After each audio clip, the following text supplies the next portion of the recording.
Bonjour à tous et bienvenue dans ce nouvel épisode de la Distillerie. C'est l'heure de faire la fête, les amis. On a sorti la petite coupette. Les Steelers sont enfin premiers d'un classement en NFL. Ça faisait des années qu'on l'attendait. Un petit bémol, on va pas se mentir, c'est le classement des pires équipes contre la passe. Mais bon, on est premier, en plus avec un petit peu de marche. Fait-on ça? Thomas, Vic, vous joignez à moi pour boire une petite coupe? Allez, super. Salut Thomas, salut Romain, salut à tous. On va lever cette belle tasse à la meilleure des pires équipes. Allez. C'est ça l'esprit. Salut Vic, salut Thomas, Romain. il se frotte les yeux déjà. Thomas a Ouais, déjà marre de parler des Steelers alors qu'on n'a pas commencé encore. on n'a pas commencé, j'en ai déjà marre de devoir commenter cette défaite et cette énième prestation pitoyable de notre défense. Mais bon, voilà, on est là, on est fidèle au poste. Une installation un peu artisanale, on va essayer d'aller jusqu'au bout de ce débrief dans la zénitude. Si on fait moins d'1h52 pour une fois, Thomas, ça sera pas trop mal, je pense. Ça pourrait être bien, même si c'est à cause d'une raison technique. On s'en Ce servira match bien. contre les Packers, du coup, c'est ça. Donc défaite, 35-25. On est maintenant à un bilan de 4-3, donc on va oublier un petit peu ça parce on est aussi premier de la FC Nord, on va pas se mentir. Mais c'était un match compliqué où les Steelers ont été devant pendant une bonne partie du match avant de s'écrouler dans le quatrième quart avec, j'ai envie de dire, quasiment tout ce qu'on a vu, c'est des choses dont on a déjà parlé ici, semaine après semaine, voire saison dernière avec les gars qui étaient là à l'époque. Je sais pas par où commencer. Est-ce que vous avez une idée d'où est-ce qu'on aborde ce match? Bah, moi j'ai bien une idée, on peut commencer directement par le 2 minute warning parce que ça va probablement vous brancher directement sur ce match et la transition sera toute faite sur un petit peu à mon sens la plus grosse problématique de ce match et de ce début de saison même globalement. J'ai bien compris ton petit jeu, Thomas. Tu vas faire ta séquence et puis après tu vas dire ah désolé, j'ai plus de réseau, je vais dormir. Ça a coupé, je m'en Ah, vais. c'est bien. Exactement. C'est C'est le, annoncé c'est sur le les genre de ondes. malhonnêteté. Voilà. Et- C'est le genre de malhonnêteté que j'attends d'un juge. Eh ben écoute, vas-y Thomas, si tu as déjà le costume prêt pour être juge Thomas, lance-nous. Bah, j'ai le costume. Alors, j'ai refilé mon sweat à Vic, comme vous pouvez le constater. Ouais. J'ai pas le sweat là. On a fait une transition de sweat. J'ai un vieux sweat vintage d'une équipe avec qui, quand je jouais à Paris, très bonnes années, très bons souvenirs. Et donc voilà, mais je peux tout à fait enfiler mon costume de juge et vous proposer ce 2 minute warning qui est à la fois symptomatique de ce match contre les Packers et en même temps aussi fatalement relativement symptomatique de ce début de saison des Steelers. On en avait parlé, on a entre guillemets pris encore 35 points. Il y a 2 matchs dans la saison, je crois, où on prend moins de 3 TD. Le match contre les Browns, bon, Ouais, c'est voilà, ça. on prend 9 points. Mm. Et je crois le deuxième match contre les Patriots, peut-être. Non, Patriots, ils Ouais, nous en contre mettent les Pats. plus. Ouais. Ouais. Si, si. Contre les Pats. Ouais, c'est ça. Non, non, Ah, Les sinon, Pats, on prend 14 points. ouais, c'est ça, on prend 14 points. Donc tout le reste des matchs qu'on a joués jusqu'à présent, on a au moins toujours pris 3 TD. Et une majorité de matchs, on a pris plus de 30 points. Donc on a visiblement un problème en défense. Et donc voilà, ce 2 Ouais, tu minute trouves? warning là, bon, on va voir ce que vous avez à nous dire là-dessus. Ce 2 minute warning là, il va être un petit peu différent des autres fois parce que la question va pas être oui ou non. On a visiblement un problème en défense. Et aujourd'hui, la question que moi, en tant que autorité judiciaire, je vous propose, c'est ben voilà, la défense des Steelers est en perdition. Est-ce que c'est plutôt la faute des joueurs ou est-ce que c'est plutôt la faute des coachs? Ça va être à vous de vous positionner. Et donc, on va faire honneur à celui qui a quand même aujourd'hui mis l'ancien costume du juge. Vic, est-ce que c'est pour toi plutôt Oh, le favoritisme, ça commence. tu vas pouvoir choisir en premier. Est-ce que pour toi c'est plutôt la faute des joueurs ou est-ce que pour toi c'est plutôt la faute des coachs? Mm. Alors déjà, qu'importe mon choix, j'espère que ça va me porter bonheur, ce beau maillot, ce beau sweatshirt. Donc Pour je dis l'instant, ça, voilà, si je peux Oh là là influencer, là. juste un La peu. choisis ton camp pour corruption, l'instant. la corruption d'un Choisis pour joueur. l'instant ton Et camp. Le ben, scandale. Tu vas et ben choisir moi, je quel vais camp surtout toi? parler des joueurs. Tu vas Je choisir. vais Ok. Je de, vais. Donc de- Romain, tu prends donc du coup plutôt toi la faute des coachs. Ok. Et Oui, ben écoutez, alors exactement. je n'ai pas de, comme vous pouvez le constater, je n'ai pas de sablier. Donc c'est Faut compter sur Romain le. qui va faire office de time juge, ok? Et on va mettre C'est une ça. 30. Ok, on va mettre une 30 si tu veux bien, Romain. On va mettre une 30 en Une chronomètre. 30 pour Vic et 3 minutes pour Exactement. moi. Ça marche. Exactement. Et C'est- 3 c'est- minutes pour toi. J'aime Et bien, ouais, quand l'accusé fait les time juges, c'est parfait, nickel. exactement. Et donc, donc on va commencer. Vic, c'est pour toi plutôt la faute des joueurs. On t'écoute. Mm. Ouais, clairement. Pour moi, ça part des joueurs. En effet, si on remettait en question potentiellement le coaching staff, il y a plusieurs éléments. Une histoire de galvaniser les joueurs, donner les bons ajustements. Aujourd'hui, Tomlin, il est connu pour être un meneur d'hommes. D'ailleurs, la plupart des joueurs, on peut parler de Rodgers, de Ramsey et compagnie, ils sont venus aussi pour Tomlin en partie, ils l'ont dit publiquement. Donc, on va pas dire que au-dessus, il y a pas une défiance de ce qui se passe et du coaching staff. Donc, les joueurs sont dedans, ils sont dans le projet depuis le début. On parle de joueurs d'expérience qui ont été rapportés. Ramsey, 7 Pro Bowl, 3 All Pro, 1 Super Bowl. Slay, 6 Pro Bowl, 1 All Pro, 1 Super Bowl. Hayward, 7 Pro Bowl, 4 All Pro, TJ Watt, etc. On a des joueurs d'exception qui sont pas là juste pour honorer un contrat. Et ils cherchent plus que ça. Ils cherchent la gloire et puis surtout un niveau de jeu et une expertise à très très très haut niveau, au-delà d'être juste des average players. Donc pour moi, ça part d'eux et on peut pas en vouloir au coach, que ce soit Tomlin ou même l'arbre de coaching qu'on retrouve en dessous. Les mecs, c'est des gars qui sont faits pour jouer au niveau, qui sont des athlètes et c'est la base, c'est cette base-là. Après, il y a le même principe sur la partie schématique. Alors en effet, on peut se dire il y a peut-être des mauvais jeux appelés ou autres. In fine, chacun doit faire son boulot. C'est ça le jeu. Time is L'athlétisme, ça. out. Oh non, à peine Ah plus, deux si. minutes. Eh si. Non, non, non, moi je peux pas comme ça tricher quand je sais pas le juge. Tu vois, j'ai un Intransigeant. rôle à faire, c'est la montre. Ah, Ok. Bon, ouais, ouais. t'as pas pu. On verra si on joue un. Peut-être que j'utiliserai mon Ah, autorité suprême pour ajouter Oh là 30 secondes là. Ça commence. Oh là là. de débat, d'arguments, parce que j'ai senti qu'il restait encore quelques arguments sous la pédale pour Vic et ouais. qu'il n'a pas eu le temps qu'il a pas eu le temps de les dire. Alors on va lui laisser une 30, le temps que Romain défende sa version pour préparer et Mm, synthétiser les mm, arguments qui lui restaient. Et peut-être que selon mon extrême mansuétude, on rajoutera 30 secondes à la fin mm. pour qu'il puisse finir son Mais moi argument. j'aurais des secondes rajoutées après.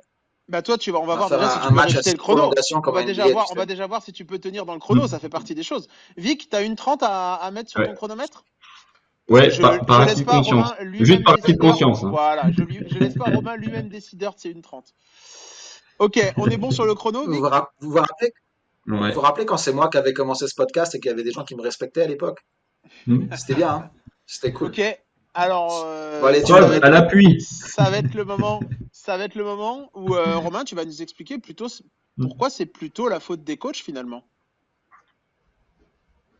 Allez, c'est parti. Il y a une chose qu'il faut qu'on garde en tête, je pense. Dès qu'on parle de la défense, des coordinateurs défensifs, des coachs de défense à Pittsburgh, on entend toujours la même chose qui est ah ouais, mais tu sais, c'est Mike Tomlin hein, qui tire les ficelles derrière, c'est lui qui est vraiment le vrai coordinateur défensif, bla bla. Ça, pour moi, c'est la première chose dont on doit parler. Et il y a deux scénarios. Soit c'est pas le cas, Terry Austin est un défensif coordinateur, voilà, normal comme un autre, et donc c'est forcément lui qui a toutes les responsabilités. Ça, c'est le scénario le plus simple. Le scénario B, c'est ah oui, mais c'est Mike Tomlin qui tire les ficelles. D'accord, mais auquel cas, si Tomlin soit n'a pas confiance en Terry Austin, soit le mec ne sert à rien, mais pourquoi il est là, tu vois? Et pour moi, à l'heure actuelle, dans les deux cas, je sais pas c'est lequel le scénario qui est vrai, mais dans les deux cas, tu arrives à la même conclusion. Bah, bye bye, Terry Austin, on n'a pas besoin de toi. Ça, c'est une chose. On pourra en parler un peu plus. Et puis après, pour vraiment ce qui se passe depuis quelques semaines, on a parlé encore dans ce podcast souvent, la gestion catastrophique des snaps. Nick Herbig, il fait 24 snaps, alors que c'est le joueur dans la ligue qui a le meilleur pass rush win rate. On ne fait pas jouer. Qu'est-ce qu'on a? On en parlait tout à l'heure entre nous. Une conversion à 2 points. On a 10 joueurs sur le terrain. Super. Au bout d'un moment, certes, les joueurs sont des adultes, mais les gars, concentrez-vous un peu. Et un truc moi que j'adore, c'est l'histoire de TJ Watt. Attends, je vais le dire en dernier au cas où j'ai pas le temps. Pour moi, le rôle d'un coach, c'est quoi? C'est de faire progresser les joueurs. Quel progrès on voit depuis 3-4 ans? Zéro. Juste à la fin du chrono. Parfait. Voilà, j'avais Nickel. un bon. Enfin, c'est pas vraiment un argument, je voulais faire un petit peu de jeu de rôle, de théâtre, si vous me laissez faire pendant 20 secondes. Allez, on va D'accord, bah, rajouter c'est de 20 toute secondes. façon, 30 secondes à Vic pour qu'il synthétise ses arguments. Vas-y, Vas-y. ton jeu de rôle de la fin. Alors, le jeu de rôle, ça va être comment j'imagine Terry Lostin et Mike Tomlin qui regardent du film ensemble et qui voient que TJ Watt, tu sais, il est souvent double team, chip par les tight ends, etc. Attention, ça commence. Ah, t'as vu là, TJ, il est double team. Ah ouais, ouais. Ah, ça arrive souvent quand même. Ouais, ouais. Alors, qu'est-ce qu'on en fait? C'est chiant, hein? Ouais, c'est chiant. On va manger? Allez. Voilà. Ah oui. Bah alors, Le écoute, mec a moi préparé, je. hein? Oui, on sent qu'il y a une grosse carrière d'acteur. On sent Je suis qu'il y a pas une grosse préparé. carrière d'acteur. Ouais, On sent qu'il y ouais. a une grosse carrière d'acteur. Je pense aussi. Je pense aussi. Je vais Euh, envoyer ça à France 2 pour les émissions en milieu de journée, là, tu sais, où les mecs, ils sont super bons acteurs. ouais. Je sais pas si ça va te rapporter des points ou ça va t'en faire perdre cette improvisation sur la fin. On va pas se mentir. Je sais pas. Tout Franchement. va Ah, tu dépendre de peux. ce que. Parce que Vic peut nous sortir un spectacle de jonglerie ou de cracheur de feu pendant les 30 secondes qu'on lui C'est a vrai. laissé. À tout moment. C'est À vrai. tout moment, ça part là-dessus. Mais il faut un côté artistique, Vic. Non, va pas nous lancer. Oh, je voulais dire La ça tenue ne aussi. Non, non, suffit non. pas. Vas-y, fais un slam. Bon, Mais 30 si tu veux secondes, continuer Vic. d'acting, si ça te fait Et perdre des points, vas-y. 30 secondes, Vic, pour nous, 30 secondes, Vic, pour nous réexpliquer en gros Ouais, pourquoi c'est plutôt la faute des joueurs. oui. Allez, go. Ouais, en effet, le deuxième point, c'était sur la schématique qui peut être peut-être mal appelée, in fine, que ce soit de la manne d'appeler alors qu'il fallait pas, peu importe, les joueurs, c'est des individualités très fortes qui sont normalement censées être en mesure de pouvoir rivaliser même sur un jeu potentiellement mauvais. Là, on parle de miss tackle énorme, une moyenne de 10 par match. On n'apprend pas à ce niveau-là à plaquer. Ça part des joueurs. Donc c'est pas une histoire de problématique de coaching staff. Ça part des joueurs qui sont irréguliers et qui font pas leur boulot individuellement. Ok. 33 Ok. secondes. J'ai été cool. Ouais. C'est raisonnable. Alors, justement, moi, j'avais comme.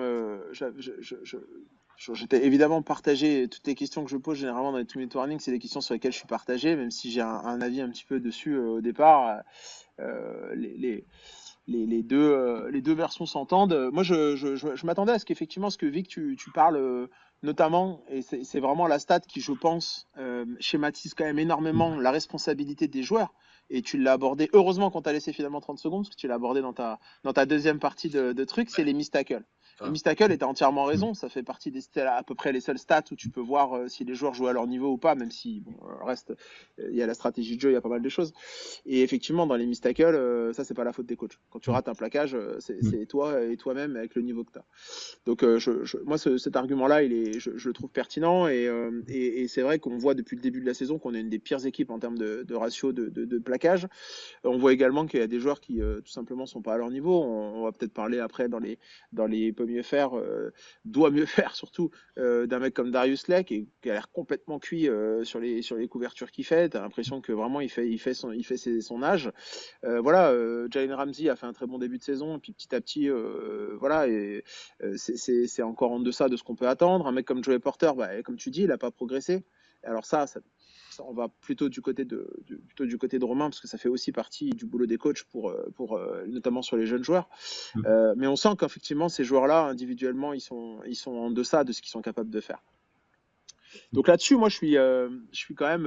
Il y a une part de responsabilité des joueurs, mais je vais quand même aller du côté de Romain. Alors, pas complètement. Pour moi, 60-40, quoi. Voilà, globalement, si on devait établir aujourd'hui une responsabilité, je on serait prends.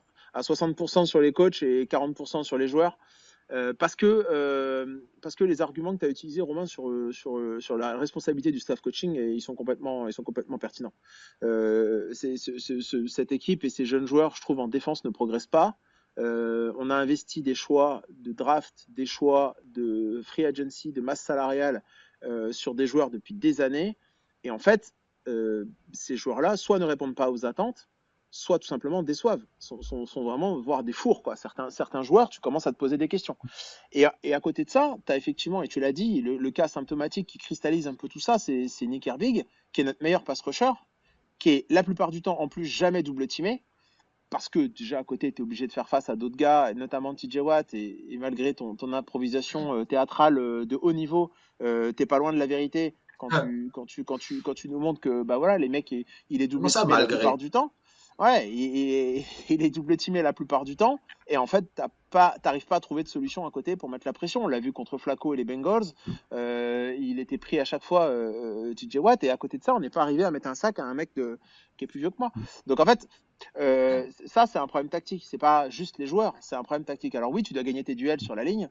Oui, effectivement, mais déjà, de par les solutions que le staff coaching apporte dans la progression des joueurs et dans leur utilisation, tu as des choses qui sont incompréhensibles. Ça, c'est la première chose. Et la deuxième chose, qui est pour moi, à mon sens, la plus importante, c'est que, et là, ça va un petit peu, entre guillemets, dans le sens de Vic, mais qui finalement incombe au staff coaching, c'est qu'on a des joueurs de niveau exceptionnel en défense. C'est-à-dire qu'intrinsèquement, quand on prend la qualité des joueurs, de ces joueurs-là en défense, comme tu l'as dit, tu as cité les palmarès des mecs comme Jalen Ramsey, comme Darius Slay, enfin, tous ces gars-là sont des Pro Bowl, même TJ Watt, Cam Ward, enfin voilà, même un mec comme Patrick Quinn, des gars comme ça, c'est des gars de talentueux en fait. Et je ne peux pas croire que ces gars-là, du jour au lendemain, soient devenus des merguez finis. C'est pas possible. Ces gars-là, ils sont, surtout que la plupart, c'est pas des mecs qui ont 36 ans et tu vois, si t'en acceptes un ou deux, le reste, c'est quand même des Ouais. gars qui sont soit à leur prime, soit entre guillemets pas très loin après, quoi. Tu vois, un mec comme TJ Watt, voilà, tu commences à arriver à, peut-être son prime est passé, mais il est encore très performant. Un mec comme Hayward, tu te demandes quand est-ce que ça va s'arrêter son prime. Enfin voilà, c'est des gars qui ont encore un très bon niveau. Patrick Quinn, des gars comme Peyton Wilson, des gars comme ça, même Alex Highsmith, c'est des gars qui sont encore qui devraient arriver dans les meilleures années de leur vie. Et ces gars-là, ils n'ont pas perdu leur talent du jour au lendemain. Donc il y a une problématique d'utilisation de ces gars-là, de schéma, de coaching, de progression, et il y a un problème aussi de play calling. Parce que moi, le match des Bengals, il est très symptomatique. On en a parlé il y a 2 semaines. Tu peux pas prendre les mêmes schémas offensifs de passe tout le match sans t'adapter. Et ça, c'est pour moi la responsabilité du Ouais. staff coaching. Et là, on l'a encore vu. Alors, c'est pas que la défense, parce que je trouve que là, ça s'est un petit peu propagé telle une gangrène à l'attaque sur le match contre les Packers. Mais encore une fois, on a subi tout le long du match. On n'est pas arrivé à mettre de la pression sur Jordan Love. Et en plus de ça, on s'est évertué à blitzer contre Jordan Love, qui est le quarterback en NFL qui a le meilleur ratio contre le blitz.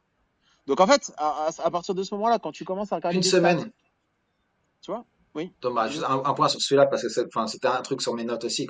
Cette histoire d'encore blitzer en permanence, en plus avec tes inside linebackers en priorité, en sachant que derrière, tu as une zone que tu sais pas défendre de toute façon.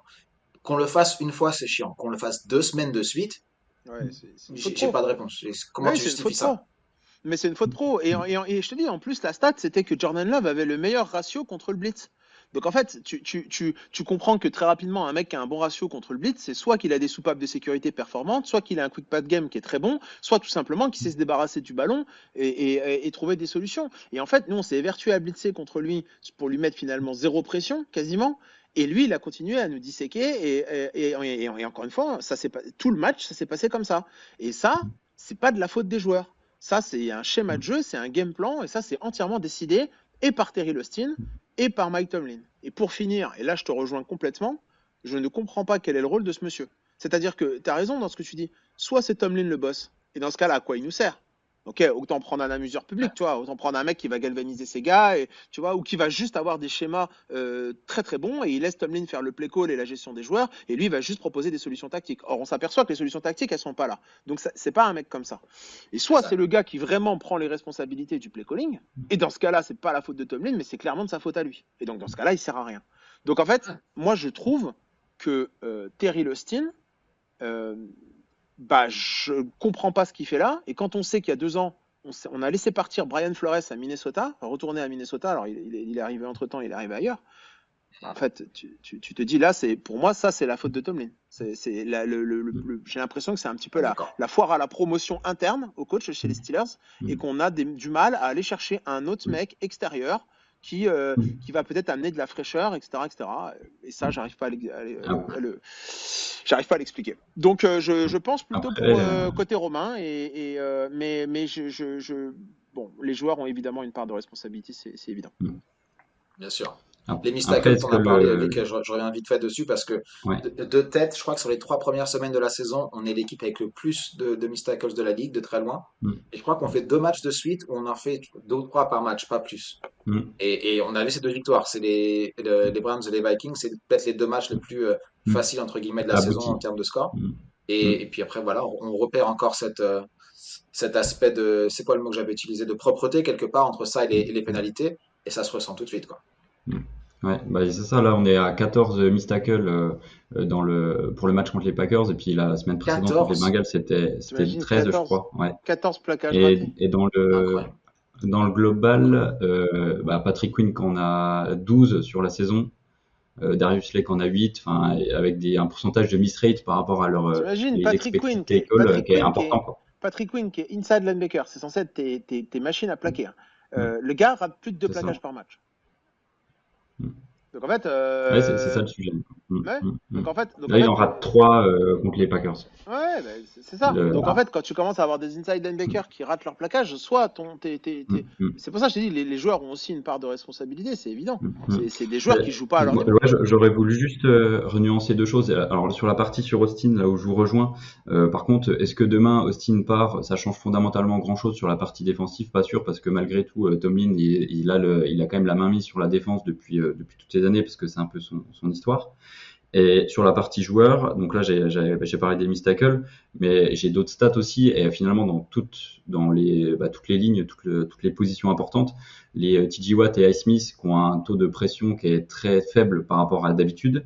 Pareil là c'est des 1 contre 1. Alors en effet les blitz sont appelés peut-être au mauvais moment, peu importe. Mais là sur 7 matchs, on arrive avec des joueurs qui arrivent moins à gagner leur match-up en 1 contre 1. Alors ok, TJ Watt il peut être touché par 2-3 personnes. Pour moi, c'est 2 cas. Pour moi, c'est quand même. Pour moi, Vic, c'est quand même 2 cas mais on l'a différents. déjà vu faire des strip sacks avec des match-up un peu similaires.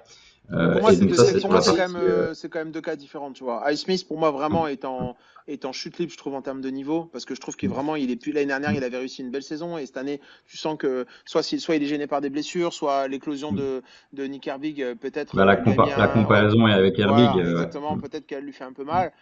Après, TJ Watt, encore une fois, il pâtit beaucoup des nouveaux schémas de jeu, des lignes d'attaque adverses et des protections de passe adverses qui le verrouillent la plupart du temps.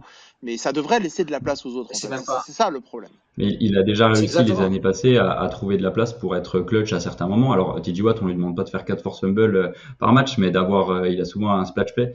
On le voit contre les Vikings, il fait une interception, il fait une passe défendue d'interception. Ça suffit pour que le match soit complètement réussi et malheureusement on le trouve. Moi, je le trouve transparent malgré tout sur les matchs précédents. Il y a une partie coaching, mais est-ce qu'il n'y a pas une partie joueur? Ouais, c'est sûr. Donc il y avait la partie miss tackle qui est un peu inside linebacker, la partie outside sur la ligne, et il y a aussi la partie sur la man coverage. J'ai vu des stats sur les résultats de nos DB quand ils sont ciblés sur de la man. Ouais. On a Darius Slay qui a 18 targets, qui laisse un QB rating à 117.6 à chaque fois qu'on le lance face à de la man. Jalen Ramsey 16 targets. Il laisse un perfect passer rating à 158.3, donc en gros il laisse tout passer. Même chose pour Chuck Clark, alors il a moins de targets mais il laisse 158.3. Le seul qui s'en sort à peu près c'est Joey Porter.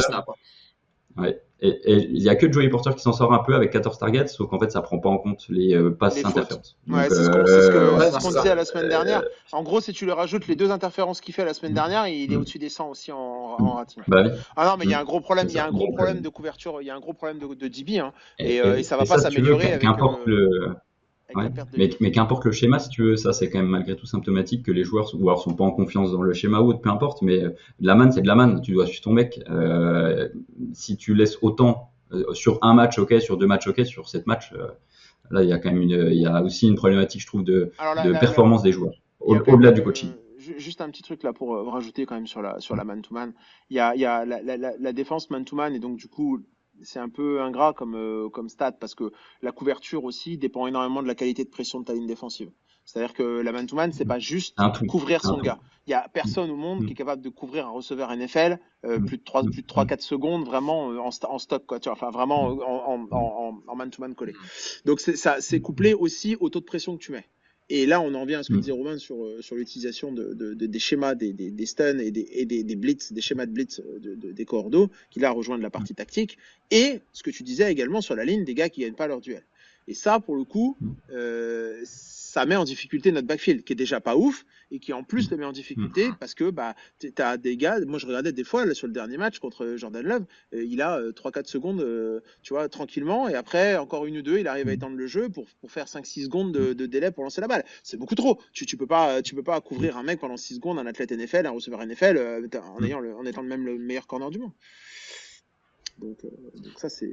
Il y a un point qui rejoint les deux, comment dire, les deux choses dont on parle, que ce soit le pass rush ou la couverture des DB. Il y a une chose en commun, c'est à quel point on est prévisible, parce que on déguise rien déjà. Pré-snap, on déguise quasiment rien. J'ai vu 2-3 exemples il y a 2 semaines où il y a quelques mouvements après le snap, et grosso modo, on déguise rien. Deux, de toute façon, on est une des équipes qui utilise un type de couverture le plus souvent. Majoritairement.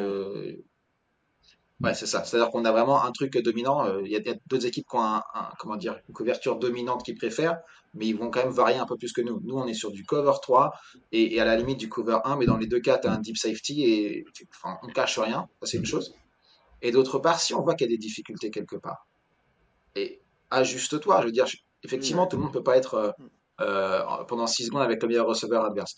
TJ Watt, évidemment, j'ai envie qu'il fasse 2 fumbles et 3 interceptions par match. Mais on le sait, et c'est prouvé statistiquement, que c'est un des top 3 joueurs en NFL qui a le plus de double team, plus le chip du tight end. Ça veut dire que, au-delà de la modernité des schémas, etc., ça veut dire que depuis 2 ans, 3 ans, il y a une recette, comment stopper TJ Watt. Disponible, visible de tous. Et nous, on a dit, ah putain, c'est chiant, comme j'ai dit tout à l'heure. Ah, c'est chiant, ils ont trouvé comment on faisait, viens, on change rien. Et j'ai un play qui me vient en tête, c'est, je sais plus c'est quelle semaine, le premier sac de Jack Sawyer en NFL. Et là, on avait vu quelque chose d'intéressant. Parce que là, il y avait une triple team sur TJ Watt. Et on avait mis Jack Sawyer du même côté que TJ Watt. Donc, on avait trois outside linebackers. Et les trois mecs qui se sont mis sur TJ Watt, ils ont laissé un gouffre pour Jack Sawyer qui allait chercher son sac sans être touché. Pourquoi on l'a pas Comme quoi, refait, on sait les trouver, au moins les une autre schémas. version.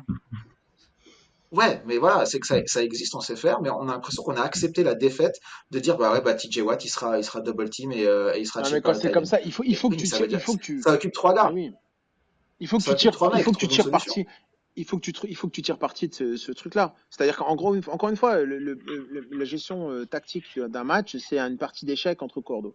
Et dans la préparation d'un match, c'est la même chose. Dans ton game plan, que ce soit ton game plan global ou ton game plan sur par escouade ou par schéma ou par, tu vois, enfin voilà, le schéma de pression sur le quarterback versus le schéma de protection de passe, c'est un jeu d'échecs. Et moi, j'ai l'impression qu'on arrive avec une belle encyclopédie, tout est bien écrit.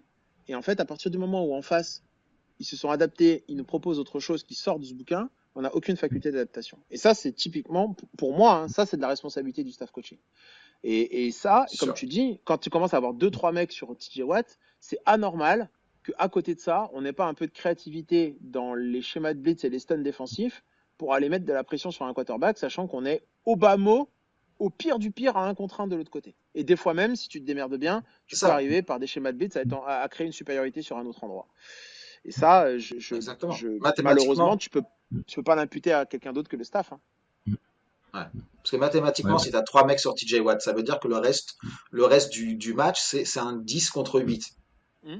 Si tu as 11 joueurs sur le terrain, ce qui n'est pas toujours le cas, on a bien compris. Sinon, ça peut faire. Et tu arrives encore à te faire ouvrir à la passe, je trouve ça Ouais. incroyable. Bref. Bah, c'est soit tu as un problème avec ouais. les autres mecs, soit tu as un problème de couverture. Parce que tu peux pas. Enfin, même si tu mets de la pression avec les autres en 1 contre 1, tu vois, ça te laisse quand même une supériorité dans le backfield. Donc tu devrais pas avoir des problèmes de couverture. Tu devrais avoir au bas mot des mecs déjà couverts correctement, plus des safety en zone sur des zones bien spécifiques. Et ça, on le retrouve même pas dans le ratio des DB. Parce qu'encore, on aura un taux de pression faible, mais on aurait des DB qui couvrent correctement. Tu vois, avec des choses. Bon, tu pourrais te dire, à la limite, on a choisi de faire une stratégie de cover derrière un peu plus hard, et donc on met moins de pression, mais derrière, on concède moins de choses. Mais en fait, c'est même pas ça. On concède à la fois pas de sac, et à la fois, on concède les réceptions. Donc en fait, ça veut dire que notre pression Ouais. est pas bonne, et notre couverture derrière est pas bonne. Et les deux étant liés, bah forcément, en plus, ça amplifie de dingue, quoi. Ça amplifie de dingue. Ouais, il y a eu un ou deux exemples aussi contre les Packers par rapport à ça, où il y a eu un blitz, où il y a eu une pression, et est-ce qu'il y a quand même quelques jeux où Love a été mis sous pression, Et sur ces jeux-là, il a lancé une ou deux fois des balles en cloche, un peu Ave Maria, j'espère que ça arrivera au bon endroit. Et la défense avait un vrai coup à jouer là-dessus et s'est fait prendre encore plus. Je crois que c'était justement une 3e et 8 où il se fait prendre limite des deux côtés en sandwich. Il lance, c'est Kraft qui la reprend. Ouais, c'est sur la blessure d'Eliott. Ouais. Où Kraft, Ouais. alors Kraft pousse un peu Elliott malgré tout. Il prend la balle et puis Elliott est en poursuite et se prend il lui retombe sur le genou. Mais ce jeu-là, qui était pour moi clutch, ça arrive je crois dans le troisième quart-temps, on mène à ce moment-là. Du coup, il passe la troisième tentative, il regagnait déjà le Ouais. momentum en Ouais. seconde partie de mi-temps. Et là, ça les a regalvanisés. On entendait après les Go Packers Go, enfin horrible, des choses pas qu'on voudrait pas entendre au Tu Heinz Field. tu vois, tiens, Quand des côtés comme ça. tu parles de Tucker Craft. Mais encore une fois, le match Mm. d'avant, on se fait ouvrir par Jamar Chase. Ok, Jamar Chase, meilleur receveur de NFL, etc. On va pas revenir sur le schéma de jeu qui était catastrophique. On a pris le même tracé tout le match. Là, on a pris Tucker Craft dans la couenne tout le match sans s'ajuster. Mm. Tout le match, il nous a mis la misère. Et en fait, j'ai l'impression qu'à chaque fois, bah, ils ont un mec, un go-to guy. Ils se disent, bah, tant que ça marche, on joue sur lui. Et c'est ce qu'il faut faire, hein. Tant que la défense s'ajuste pas. Et en fait, il finit le match avec 150 yards. Et en fait, parce qu'on s'est pas ajusté. Moi, Et, et ça, ça m'a fait Et en penser particulier, à Rob Gronkowski, quoi, contre les ouais, Patriots, où on a eu des matchs ouais, contre les Patriots, il faisait 150 yards de TD, ouais. tout le match, On il a nous transformé Joe écrasait. Flacco la semaine dernière en Brady. Là, on a transformé Tucker Craft en Gronkowski. À chaque fois, on a l'art de faire Mm. briller un mec parce qu'on n'est pas foutu de s'ajuster sur des schémas tactiques, sur des. Enfin, moi, c'est incompréhensible. C'est incompréhensible. et Incompréhensible. encore pire, c'est que c'est très souvent le même poste quand même. Je veux dire, la capacité à Ouais, défendre les tight ends, j'ai l'impression que ça ouais, fait ouais. 10 ans qu'on en parle. Ouais, c'est En vrai. Ouais, particulier plein centre, en particulier sur troisième down. ouais, Mm. Et rien ne change. ouais. Et c'est un peu ça qui m'amuse à chaque fois, entre guillemets. Chaque intersaison, c'est ah oui, on a recruté ce mec-là ou on a drafté ce mec-là pour défendre sur les tight ends. Ah, donc si tu reposes ça sur un joueur, tu vas juste mettre un joueur en homme à homme tout le temps, tu te Mm. dis jamais je vais changer mon play call, quoi. Juste, je vais mettre un joueur différent dans le même play Mm. call. Et ça revient à ce que je disais par rapport au coach. Bon, effectivement, c'était le two-minute warning, donc j'ai fait le staff uniquement. Mais évidemment, si les joueurs réussissaient des plaquages, ça serait mieux. Mais au bout d'un moment, au moins, essaie quelque chose d'autre, quoi. Là, Mm. en fait, t'as une recette en ligne. Voilà, je sais pas c'est quoi les sites de recettes, j'ai oublié les Le noms. marmiton. Bref, t'as une recette en Le ligne. marmiton. Mm. Voilà, exactement. T'as le marmiton On des est obligé Steelers d'en avec les citer mecs. deux autres. Merde, il y a quoi d'autre? Ah non, t'inquiète, on n'a pas d'honnêteté, on l'a déjà dit dans ce podcast. Voilà, C'est t'as bon. les Ouf. coordinateurs adverses vont faire marmiton. Ah, comment on bat les Steelers? Alors, chip TJ Watt, d'accord. Tight end en plein milieu, d'accord. Voilà, Ok. tu suis la recette, t'as un bon gâteau. Ouais, c'est ça. Et nous, on fait rien. Non. Ouais. Ouais, et puis en plus, je trouve que cette année, encore plus que les années précédentes, la deuxième mi-temps est souvent plus mauvaise et c'est là où se joue justement là où je rejoins pour le coup ce que disait Romain et surtout la défense contre le coaching staff. On a l'impression que les ajustements de deuxième mi-temps ils sont pas du tout là, que ce soit et les ajustements et le fait de galvaniser les joueurs et du coup souvent on se prend un retour de bâton en deuxième mi-temps là, ça a été le cas. Au troisième quart, on commence à avoir un momentum qui change. Je l'ai pas regardé en direct, moi je l'ai regardé après coup, et pour le coup je l'ai fait en segmenté. J'ai regardé les 3 premiers cartons et après le dernier carton. Clairement, Ouais. sur les 3 premiers cartons, alors ok, il y a des choses qui sont pas top, mais dans le global, il y a quand même des belles choses. On était quand même face à une équipe des Packers qui était forte, qui arrivait forte, hein, 4 victoires, une défaite, Mm. une égalité. Honnêtement, les 3 premiers cartons, les Steelers n'étaient pas Ouais, t'es dans si le game, décevants hein. que ça. T'es dans le game, Et, hein. et voilà, c'est ça. Je crois que on est à 19-14 à la fin pour les Steelers C'est à ça. la fin du troisième quart. Et le quatrième quart, par contre, c'est une purge.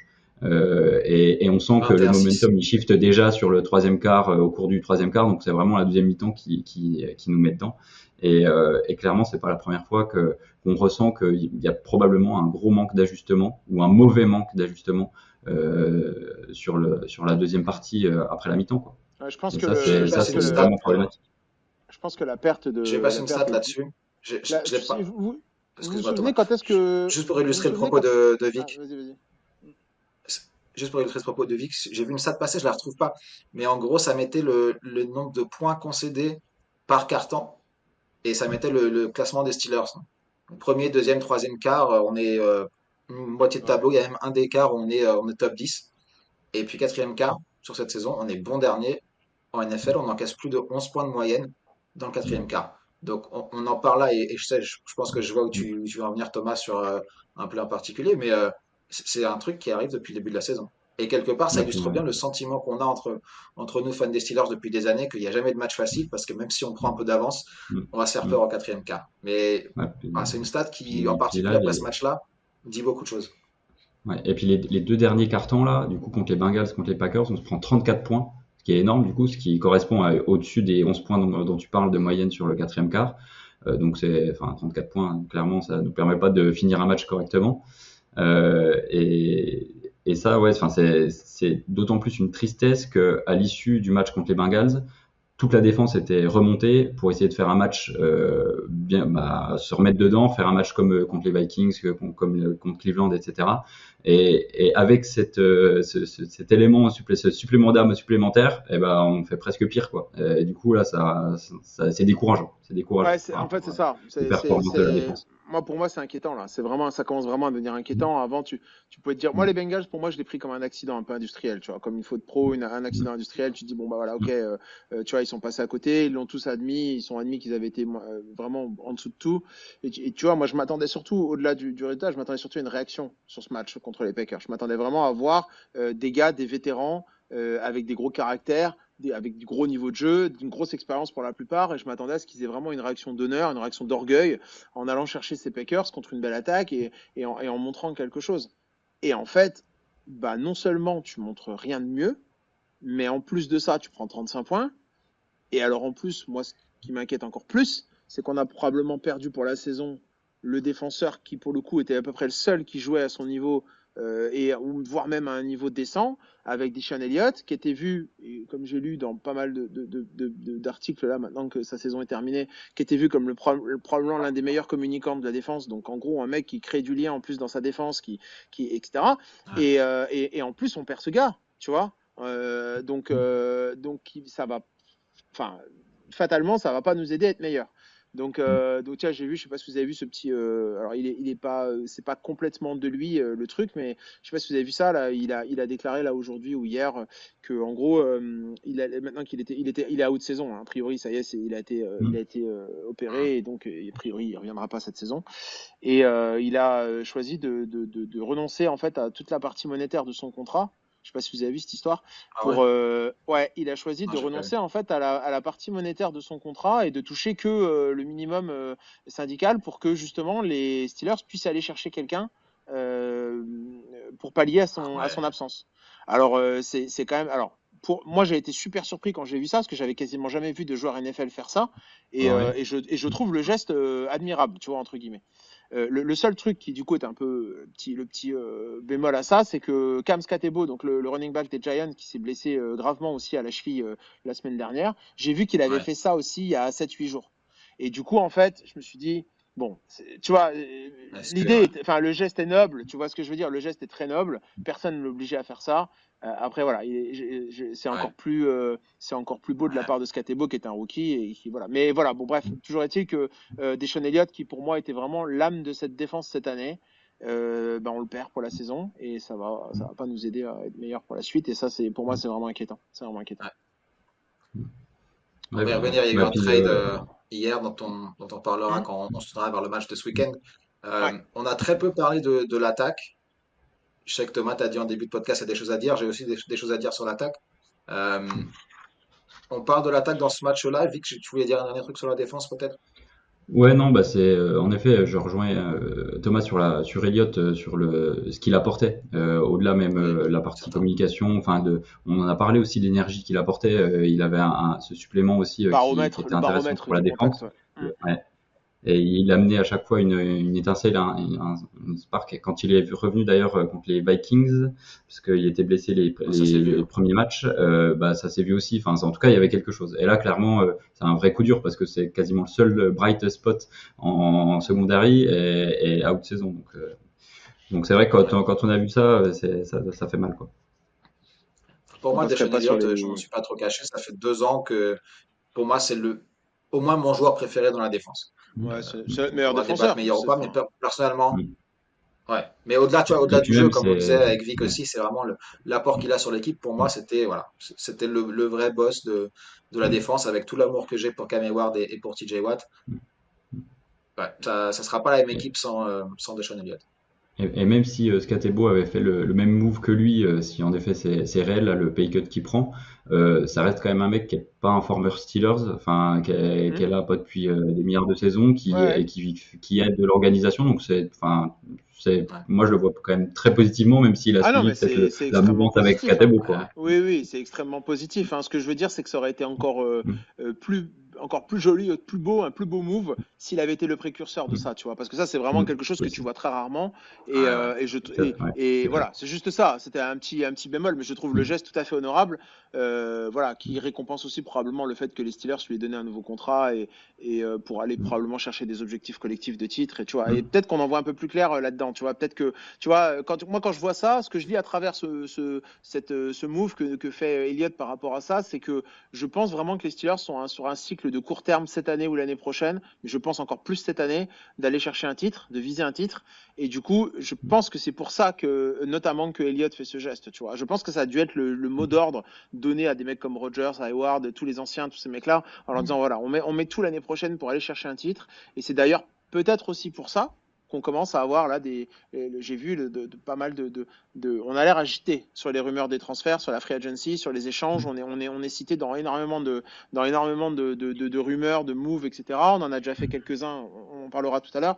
Et voilà, je pense que c'est vraiment l'année ou jamais. Et je pense que c'est pour ça qu'Eliott fait ce pay cut et pour donner plus de possibilités aux gars d'aller chercher un titre, notamment avec Rodgers en attaque. En tout cas, c'est clair C'est que pour ça c'est que une free agency et une off-saison qui a été différente de tout ce qu'on a connu Ouais. dans les années passées Mm. chez les Seahawks. Donc ça rejoint en effet ce point de vue-là.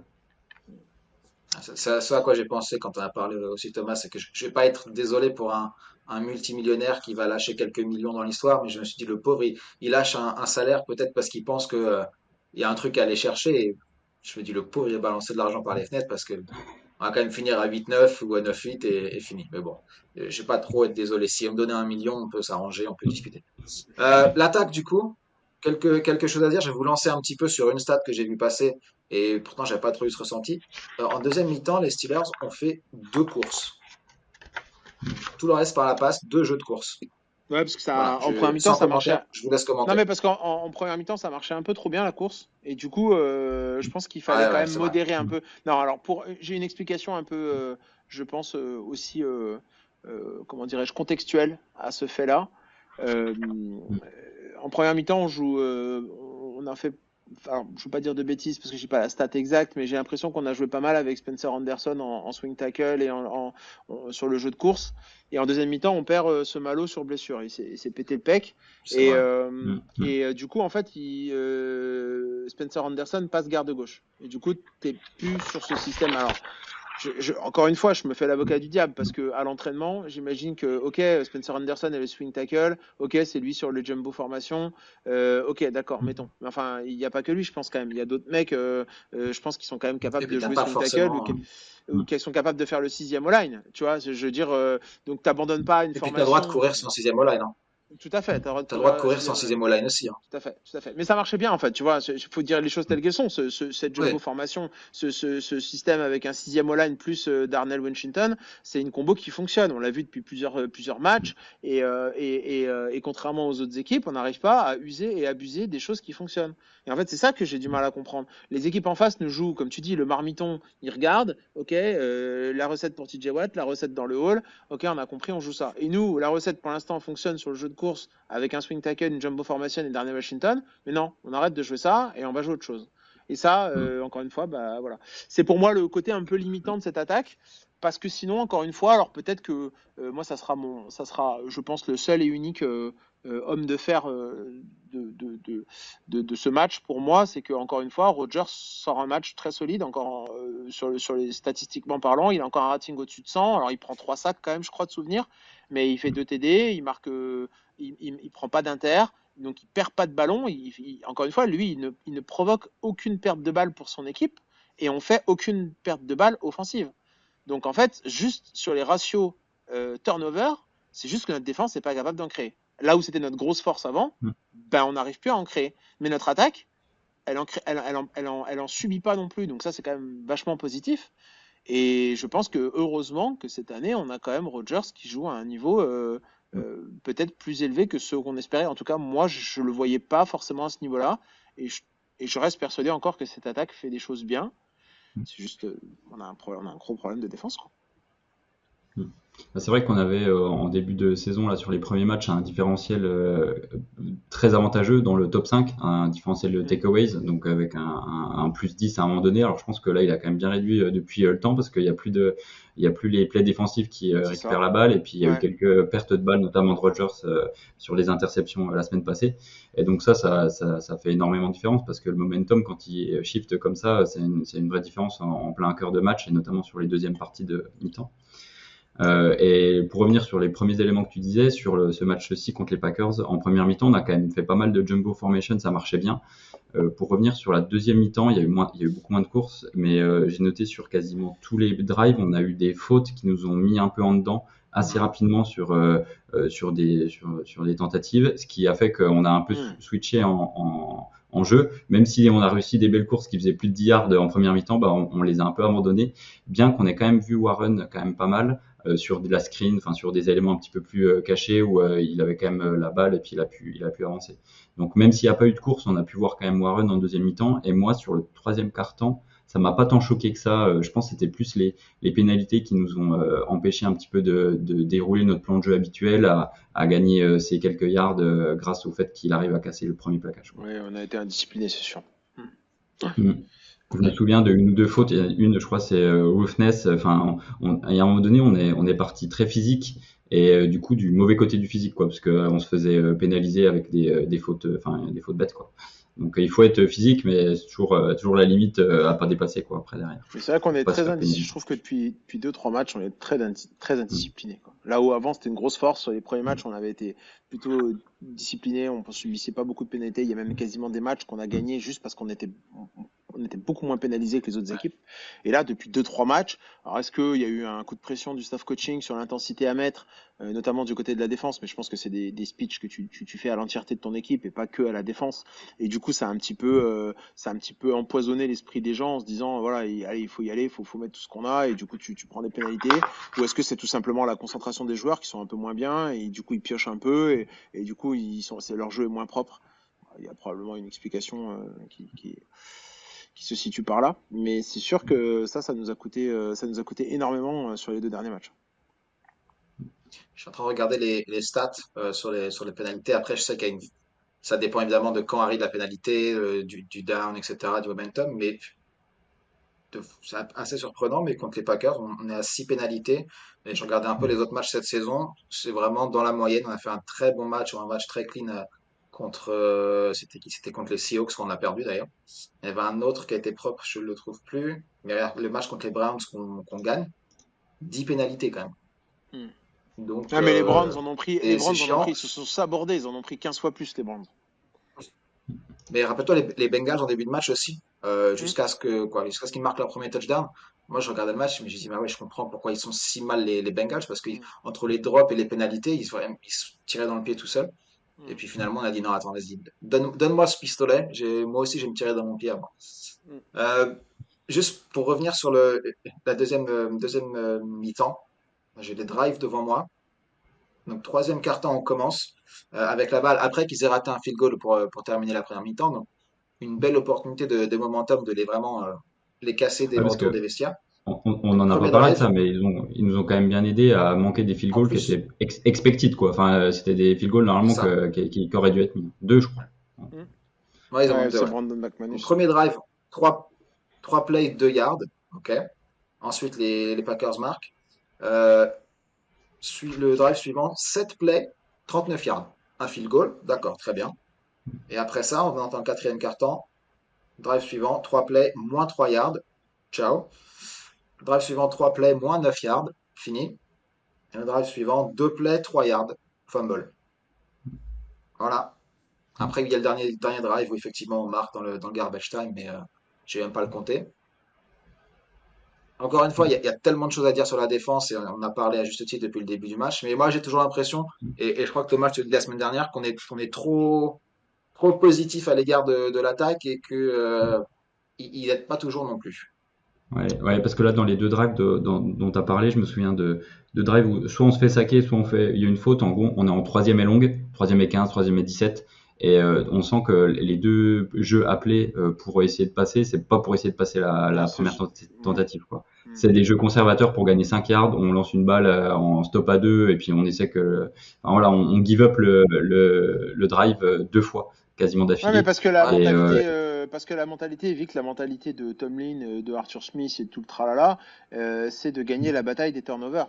Et que quand tu te retrouves, alors je peux comprendre ça parce que moi c'est pareil, quand je fais du play call et que je me retrouve avec une situation quatrième et très longue, t'as plus de chances de prendre une inter tu vois, que de réussir ta quatrième. C'est un risque plus Et important, c'est clair. ça, bien sûr, c'est un risque plus important. Et quand tu sais le coût que représente une interception dans un match de très haut niveau, bah tu y réfléchis quand même à deux fois avant de prendre ce risque-là, tu vois.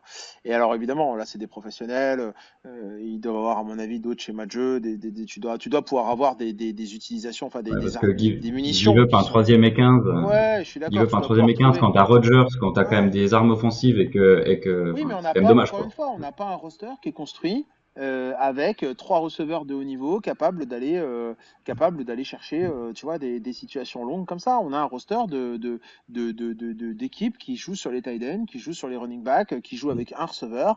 Et du coup, en fait, quand tu es dans une situation comme ça, de troisième et longue, où tu dois avoir des schémas de jeu avec des receveurs qui te créent des espacements et qui te créent de la vitesse, etc. Et c'est d'ailleurs pas pour rien qu'à mon avis, les Steelers sont associés à la rumeur d'une speed threat, d'une menace profonde, parce que on n'a probablement pas assez de joueurs capables d'étirer.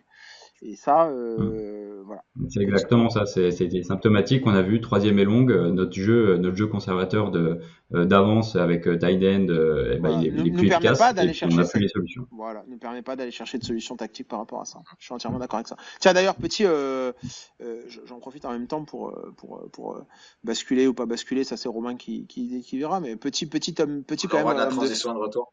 petit homme de Parfait, fer quand vas-y, même. parfait.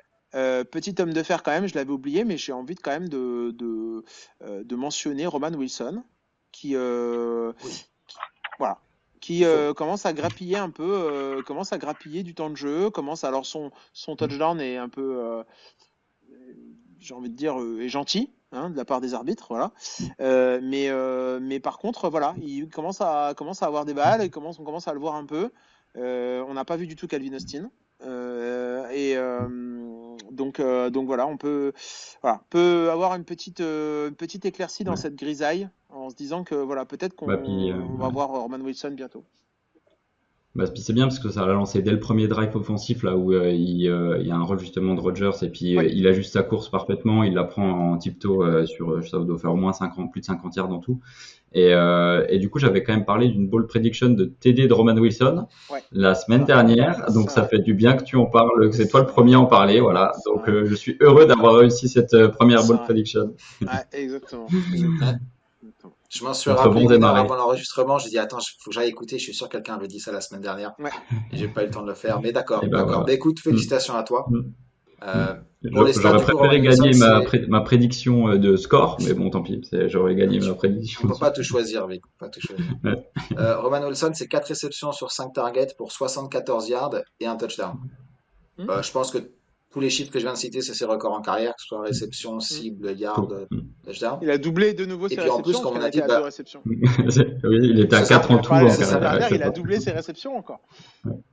c'est C'est une ça. stat folle, ça, en Ouais. 2 matchs. Il double. Ça veut dire que le prochain match, il y a 8 réceptions. 8 réceptions. Bien, 8 bien, bien. réceptions. C'est ça, 2 touchdowns.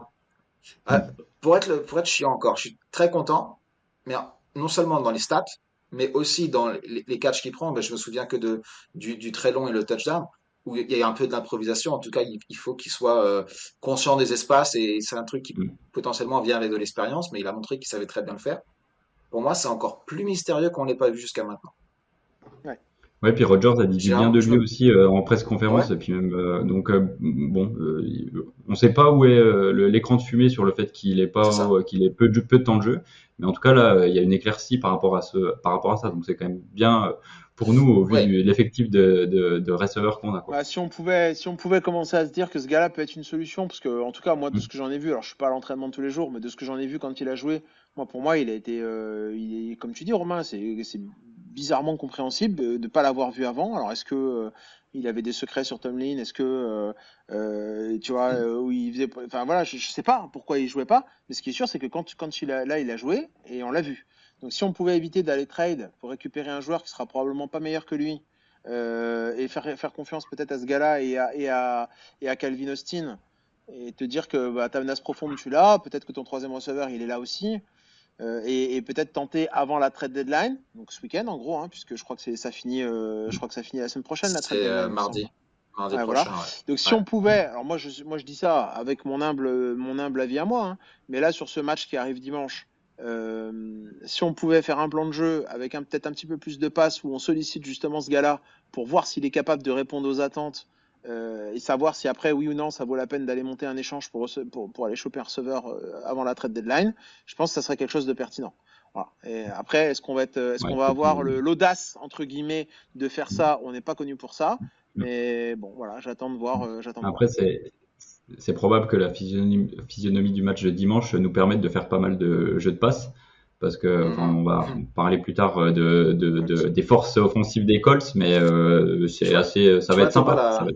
Tu vois, Thomas, la différence de l'expérience entre toi, qui fait des transitions parfaites au bon moment à chaque fois, et Vic, qui est un petit peu trop tôt avec la transition vers le match des Colts, tu vois. Il faut encore qu'il apprenne un petit peu Il lui manque une ou deux saisons avec la distillerie, c'est pour ça. Il lui manque. Mais ouais, tu sais que le sweet ne fait pas tout. En fait, c'est ça le truc. Le sweet ne fait pas tout. Il y a aussi le talent du chroniqueur. Ça, bon, voilà, après, on verra.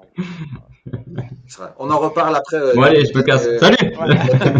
Un petit passage sur la practice team, peut-être que ça pourrait être exactement. pour toi. Ouais, comme Marquez Valdez-Scantling, là. Ah, oui. Oh putain, ouais, non. On va y revenir. Encore une transition. La transition est trop rapide. Encore. Vic, il est comme Terry Austin, il apprend pas de ses erreurs, tu vois. Je reviens en deuxième mi-temps, ça va être mieux. Ouais, s'il te plaît, fais tes ajustements. Mais effectivement, on va faire rapide sur les hommes de fer. Je pense que les doigts mieux faire, on a couvert ça pendant les 55 minutes qui viennent de passer. Moi, je vais quand même mettre Jalen Warren parce que ça devient. Je parlais tout à l'heure de Deshaun Elliott qui était mon joueur préféré en défense maintenant. Je pense que Jalen Warren c'est mon joueur préféré en attaque. Que ça soit les cours, que ça soit la passe pro. Voilà, je suis un grand fan du mec. D'ailleurs, Rodgers aussi est un grand fan du mec. Il en a parlé encore. Et puis il parlait d'une des screen pass où je crois que Warren il prend 11 yards et il disait dans ma carrière j'aurais rarement lancé celle-là parce que je vois qu'il a 3 mecs en face de lui, mais vu que c'est Warren je la lance parce que je sais que le premier mec ne l'arrêtera jamais. Et c'est quand même pas mal quand tu parles d'un mec qui a 15-20 ans de carrière NFL derrière lui avec beaucoup de monde, c'est ça. Donc, moi c'était le nom que je voulais rajouter, c'est Jalen Warren. Bah, vous en avez d'autres, vous? Non, mais c'est dur de pas mettre Warren. En fait, c'est dur de pas aimer ce gars-là. C'est un gars, en plus, c'est un peu la belle histoire, tu vois, à l'américaine. C'est un gars pas drafté que tu prends, qui passe d'abord par la practice squad, et après qui rentre dans le roster. Dans le roster, il gravit les échelons. On prolonge pas Najee Harris l'année dernière pour lui faire une place de running back numéro 1. Mais encore une fois, c'est gâché. Enfin, c'est gâché. En fait, il court avec une telle énergie. C'est un peu, comme tu dis, c'est un peu le Deshaun Elliott de l'attaque. C'est-à-dire que c'est un baromètre d'intensité offensive. Ce gars-là, quand il court, quand tu es en face et que tu dois le plaquer et que tu es le premier, bah, ça va être dur dans ta tête. Ça va être dur mentalement de te dire, allez, j'y vais, sachant que tu vas te faire rouler dessus. C'est une boule de bowling, le type. Tu vas te faire rouler dessus et seulement après, tu as les copains qui peuvent aller attraper. Donc, en fait, c'est dur de pas aimer ce gars-là. Maintenant, je trouve que sur ce match-là, c'est pas son meilleur match. Il fait un bon match, hein, et je suis d'accord avec toi. Il est pas loin, encore une fois, d'être un de nos meilleurs joueurs sur le terrain. Mais alors après, c'est pas de sa faute aussi parce que c'est le plan de jeu qui a fait que. Mais je l'ai connu plus comment dirais-je, peut-être décisif, pas décisif, mais plus avec une part plus importante de travail, quoi. J'ai trouvé encore une fois qu'on l'avait sous-utilisé. Voilà, Ouais, là je suis d'accord, je te rejoins complètement. 13 courses. Il fait 13 courses dans le match. Dont, j'imagine, du coup, ça fait 11 en première mi-temps. Ouais, mais c'est ça. Et avec une efficacité solide. Hein. Il a 4,8 yards par course. Je veux dire, il y a combien au score à la mi-temps? N'importe quel coordinateur offensif, je dirais. À la mi-temps, il y a 16 à 7. 16 à 7. 16-7 Packers? Steelers. Ouais. Non, Steelers. Donc t'imagines, il y a une situation où il y a 16-7 à la mi-temps. Tu dois normalement le prendre de ton côté, quoi. Ouais. Donc voilà, c'est ce que j'allais dire. En fait, il y a 16-7 à la mi-temps. T'as Warren qui fait un gros match. t'es dans la course, façon, sans jeu de mots, t'es dans le truc, dans le timing au niveau jeu de course, t'as le chrono pour toi en deuxième mi-temps. Donc là, normalement, tu dois avoir un game plan qui est basé un petit peu plus sur la course. Et en deuxième mi-temps, tu cours combien de fois? 3 fois, 4 fois? Deux, deux. 2 fois. Mais, Tu te rends compte? Bah, ah. Et puis c'est si on revient, incroyable. Incroyable. et Incroyable. puis revenons même, le premier drive, comme tout ce que tu dis, voilà, on a beaucoup de succès. On a du succès en tout cas en première mi-temps, c'est pour ça qu'on marque, on est devant au score. Il manque un field goal juste avant la mi-temps, donc en plus, tu as encore une Ouais, autre raison de leur faire mal exactement. en revenant. Bah, Mm. premier drive, trois passes. Ouais. Trois passes. Ouais, alors je voulais aussi revenir sur, je crois, c'est sur ce premier drive-là où il y a quand même, dans le peut mieux faire un petit peu extérieur Steelers, il y a la partie référé aussi, arbitre. On parle d'un offside qui a pas été vu. Il y a deux mecs Ouais, qui celui-là, il est tapent moche. les lignes offensives. Du coup, le drive finit incomplet. Je crois qu'on Ouais, s'arrête sur elle est sur scandaleuse cette action. ça. Elle est scandaleuse cette action. Ouais. C'est incompréhensible aussi Et le call, les arbitres là sur le offside, c'est incroyable, c'est incroyable. parce que là, c'est Sachant qu'il y même a pas, un enfin, mec, c'est ça son se job, voit. hein. Il n'y a pas besoin de la Son slow job, c'est motion pour le regarder voir, quoi. la line of scrimmage, quoi. Et Ouais. ils En étaient tout sachant à qu'il fait y a un des capables de le arbitres, c'est voir. son job, juste ça. Ils étaient tout à fait capables de le voir avec TJ Watt sur des choses très tendancieuses les semaines précédentes. Tu te dis en fait Ouais. vraiment quand ça veut pas, ça veut pas. Mais après encore une fois, enfin, Et- tu vois, j'aime pas. T'as entièrement raison dans ce que tu dis, hein. J'aime pas rentrer dans les considérations de c'est l'arbitre, c'est pas l'arbitre. Effectivement, ça fait 2 3 semaines où on se fait un peu fourrer par l'arbitrage. Bon, voilà, c'est comme ça. Maintenant, je trouve qu'au-delà de ça, tu vois, au-delà de ces décisions qui sont effectivement litigieuses, voire même parfois frauduleuses, euh, c'est pas suffisant, je trouve, ce qu'on a mis en deuxième mi-temps en termes de game plan, en termes de jeu. Je ne comprends pas pourquoi on a abandonné la course en deuxième mi-temps et je ne comprends pas pourquoi, quand tu as un gars comme Warren qui est chaud, tu lui donnes 13 fois juste l'opportunité de se montrer dans le match alors que t'as des équipes qui font courir 18, 19, 20 fois. Regarde, on en parlera probablement plus tard avec Jonathan Taylor chez les Colts. Ce gars-là, il est sur un nuage cette année. Bah, il lui donne 20 à 21, 20 à 21 balles par match pour courir. C'est Voilà. ça. Nous, non. Nous, on a un gars qui est bon, mais non, on Je préfère suis allé voir, ailleurs. c'est ça. Je suis allé voir un peu le ratio de passes et de courses dans tous les matchs qu'on a joués cette saison pour voir s'il y avait un lien. Alors c'est toujours un peu pareil. En théorie, si tu mènes au score, forcément tu peux jouer plus de Mm. courses. Si tu cours après au score, tu vas faire plus de passes. Mais grosso modo, à chaque fois qu'on a plus de courses que de passes, c'est victoire. Et je crois que l'exception, entre guillemets, c'est le match contre les Jets où on a quand même pas mal passé la balle. Mais voilà, je vais faire un tableau au bout d'un moment et tu verras qu'au-delà d'un certain ratio, en dessous d'un certain ratio, c'est quasiment automatique victoire et défaite, hein. Donc oui, c'est un peu le coup du voilà, l'œuf ou la poule, machin. Mais 13 courses pour John Warren, je l'explique pas. Non, Ouais. j'ai pas Et d'explication à ça. pour revenir sur ce que disait Thomas, une comparaison simple avec Taylor qui est aussi en feu, c'est 143 courses depuis le début de saison. Warren, c'est 83 depuis le début de saison. Quasiment la Donc moitié, quasiment ouais. 2 fois moins. Mm. Il y a 2 matchs de Il moins, a, c'est à prendre en compte quand même. ouais, il a Ouais. manqué un Mais match. sur le papier, en termes de moyenne par match, c'est moins de 30% quoi, en moins, Ouais. en termes de courses. Avant qu'on se mette à parler de tous les candidats au MVP sur le roster des Colts, parce qu'il y en a plus qu'un, euh, c'est quoi le plan maintenant? On a un petit peu parlé rapidement, donc Deshaun Elliott n'est plus là. Il y a eu un trade qui a été fait, je crois, la nuit dernière pour Mm. Kyle Duggar en provenance des Patriots pour Mm. a priori le remplacer. On verra si c'est lui ou Jabril Peppers qui prend le rôle de titulaire, ou même Chuck Clark, qui sait. Mais Moi, j'ai c'est une quoi le explication à plan? Et ça. en pareil, J'ai une explication à ça. ah ouais? J'ai une Et tentative justement, d'explication à ça. alors je vais te lancer dessus, mais la vraie question, c'est qu'est-ce qu'on fait maintenant? Est-ce qu'on va encore chercher, comme on a laissé entendre avec justement Deshaun Elliott, est-ce qu'on se dit il y a vraiment une opportunité cette saison d'aller chercher un truc? Ou est-ce que, même si le bilan est encore positif maintenant, mais à quel moment on se dit, bah écoute, faut penser à évaluer peut-être les jeunes joueurs un peu plus que d'aller chercher des victoires qui potentiellement ne mènent à rien, quoi. Moi, je pense qu'ils ont fait all-in cette année. Ça me paraît assez évident maintenant, notamment avec ce qu'a montré le pay cut d'Elliott. Je pense que si toutes les rumeurs de transfert et d'échange sortent, c'est qu'à un moment donné, il n'y a pas de fumée sans feu. Je pense qu'Omar Khan, il doit charbonner un peu en cuisine pour essayer de trouver des solutions. Moi, moi, je suis maintenant quasiment persuadé qu'on a décidé de faire un peu all-in cette année avec cette génération de joueurs-là. Et je pense qu'ils vont aller chercher encore. Ils vont tenter de trouver des solutions dans les semaines à venir. Et que voilà, et je pense pas qu'ils seront dans l'obligation, enfin dans l'optique d'échanger, de changer leur stratégie pour évaluer les jeunes joueurs. J'aimerais qu'ils le fassent notamment pour Roman Wilson parce que je pense que ça nous éviterait potentiellement d'aller chercher un receveur et de dilapider nos choix de draft parce que moi j'y crois pas. Plus ça va et plus je trouve que cette défense a pas les atouts, enfin a pas comment dirais-je ne ressemble pas à une défense qui te fait gagner un Super Bowl. Donc j'ai du mal. Plus ça va et moins j'ai d'espoir pour un titre cette année. Et donc du coup, plus vite j'espère qu'ils vont s'en apercevoir et qu'ils vont peut-être éviter. Donc si on pouvait éviter de dilapider les choix de draft pour l'année prochaine pour reconstruire, notamment sur un receveur. Pourquoi pas voir si Roman Wilson peut faire l'affaire. Je pense que ça serait une bonne solution. Maintenant, pour en revenir à ce que tu disais sur les safety et sur la signature de. C'est comment son nom, Cougar? Non. Ok.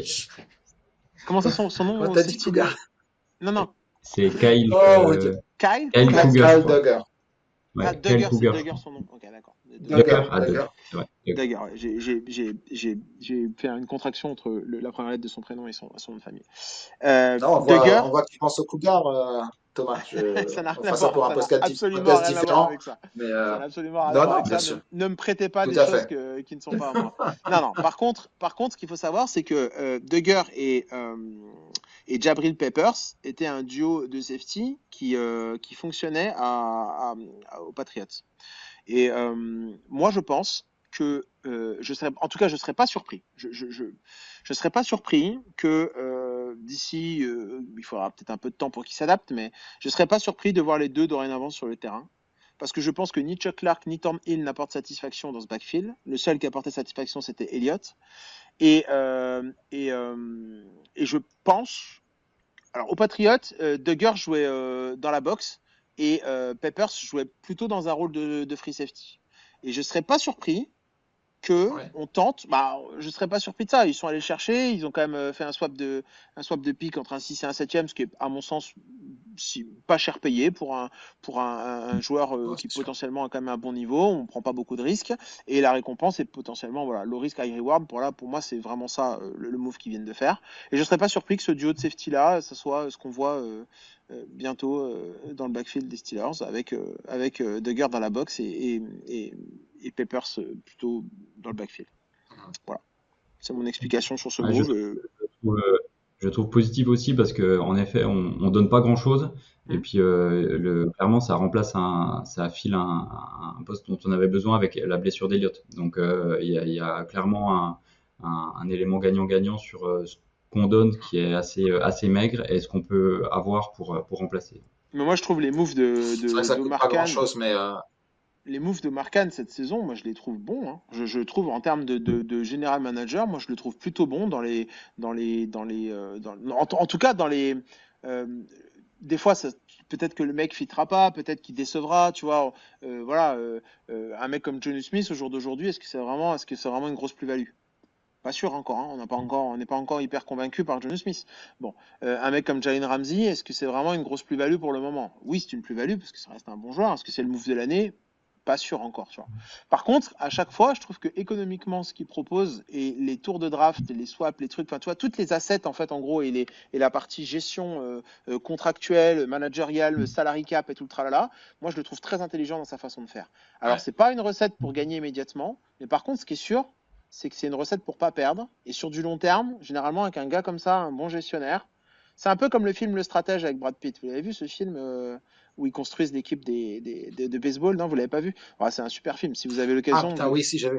ouais, ça s'appelle Le C'est Stratège en Moneyball, c'est ça, hein. français. Comment? Ouais, c'est Le ça. stratège. Putain, le nom En de français, ça merde s'appelle encore. Le On est trop fort Stratège. avec ça. Ouais, en français, ça s'appelle Le Stratège et Moneyball. Non, non, comme ça, je crois en anglais, c'est ça? Moneyball, ouais. Ouais, Ouais, Moneyball, c'est Moneyball, Moneyball. ça. ça me parle. Moneyball. quoi. c'est ça. Donc, et ben voilà, l'administratif là qui fait les calculs, et qui fait les stats et qui prend les contrats, bah, pour moi, ça me fait un peu penser à ça. Bon, attention, c'est une petite parenthèse cinématographique.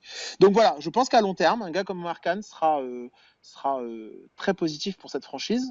Et voilà, et là, les moves qu'il fait actuellement, pour en venir à quelque chose de plus factuel, je les trouve intelligents. J'attends de voir ce qu'il va nous pondre d'ici mardi. Hmm. Mais je suis assez hypé par quand même Bah, puis en plus, c'est un par la peu à l'inverse construction de qu'il ce a. qu'on aurait pu imaginer. Parce que souvent, les successeurs, c'est un peu dans la même veine, c'est des personnes qui sont au sein des Steelers Ouais, depuis un moment et du coup qui perdurent la tradition. Et là, on a quand même vu un vrai virage par rapport à Kevin Colbert qui a eu des drafts pas forcément Trop idéales sur conservateur. ces dernières années et sur un élément encore plus conservateur qu'avant. Et là, il change un peu de fusil d'épaule avec Omar Khan et c'est plutôt euh, bah nous, ouais, ça fait quand même 3-4 années où il y a des moves en free agency qu'on voyait pas, ça faisait 15 ans ouais, qu'on n'en avait pas eu, quoi. Donc, ouais, on s'est mouillé un peu la il y nuque, hein, ça cet été. amène quand même une certaine fraîcheur. Mm. Hmm. Et du coup, Vic, toi, de ton côté, que ça soit du point de vue de Mark Kahn ou du point de vue de Mike Tomlin, qu'est-ce que tu changes à partir de maintenant? Qu'est-ce que tu changes? Des formats différents? Tu changes de play caller? Tu changes de joueur? Qu'est-ce que tu fais? Qu'est-ce qu'on doit faire pour Bah, redresser la barre? là, pour moi, ils sont aussi dans une période de all-in. Et, enfin, les Steelers, en 20 saisons, à chaque fois, ils essaient de maximiser les choses et ils sont pas dans une philosophie de tanking. Donc, je les vois encore en all-in. C'est prouvé par le move avec Kyle Duggar. Peut-être qu'il y en aura d'autres d'ici la trade, d'ici la deadline sur le trade. Et je les vois potentiellement, alors je les vois pas changer de coaching staff, d'autant plus que Terry Lostin et Mike Tomlin, on redit en presse conférence que tout allait bien et Mm. c'était dans le meilleur des mondes, Hmm, bien qu'ils se hmm. prennent 35 points par match et puis sans ajustement. Donc je vois pas de changement dans le coaching staff. Par contre, il sera sur un hot seat, Tomlin malgré tout, si les performances sont encore pas là d'un point de vue Ouais, défensif sur les prochains matchs. Et il y aura forcément des ajustements, notamment de personnel. Je vois plutôt du remplacement de personnel avec d'autres tentatives de schéma par rapport à ça, notamment sur la partie défensive. ouais, Juste pour vous prévenir, je suis d'accord avec vous. Vas-y, juste pour vous Thomas. prévenir, je vais avoir du mal à aller au bout de ce live avec mon téléphone. D'accord. Donc je vous le dis, si à un moment donné je disparais, Il est en train de mourir. c'est pas que j'ai rage quit, c'est pas que je voulais pas faire les pronos, c'est que je ne pourrais plus y arriver. Voilà. C'est que c'est le quatrième carton contre les Green Bay Packers et du coup Ouais, out, fin de exactement. l'histoire. Je vais m'écrouler un peu comme on fait d'habitude, très gentiment. Bah, écoute, c'était le bon moment pour passer au match des Colts, justement. Est-ce qu'on ferait pas les choses à l'envers pour que Thomas ne puisse pas s'échapper? D'abord les pronos, et ensuite on parle du match. La semaine Allez dernière, Thomas, c'est parti. la semaine dernière, j'avais pronostiqué contre les Steelers et je m'étais dit comme ça au moins il y a un monde où je gagne et j'ai gagné Double mon jinx. prono. Bon, voilà, mais Mm. ouais, Mmh. exactement. J'en suis pas très Félicitations, fier. bravo. Bravo, J'en c'est suis dans pas très l'esprit. fier.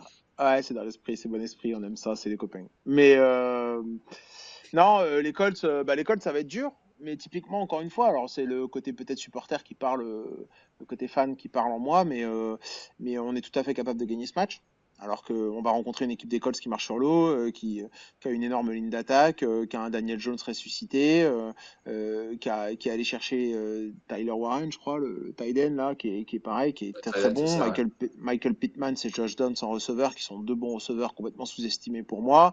Une défense pareil, underrated complet chez les Colts. C'est une très bonne équipe et on en avait parlé en début de saison. Enfin, je crois qu'on en avait parlé où je l'avais dit, c'est typiquement le genre d'équipe comme les Seahawks un petit peu, typiquement le genre d'équipe qui peut aller très loin parce qu'ils ont ce qui te fait gagner en fait un championnat, c'est-à-dire une grosse défense, une bonne défense, un jeu de course très solide et un QB qui fait pas d'erreur.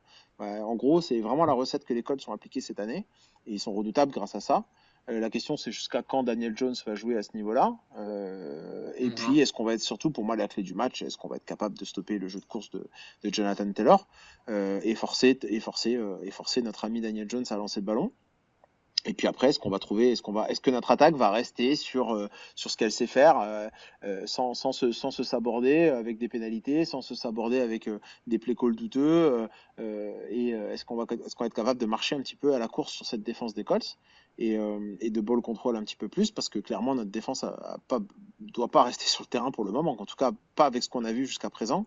Ça veut dire qu'il faut qu'on ait la balle et pour avoir la balle, il faut qu'on contrôle l'horloge. Il faut qu'on contrôle le score, il ne faut pas qu'on court derrière le score. Et il va falloir contenir ce jeu de course des Colts et nous jouer avec nos armes en attaque pour faire avancer la balle.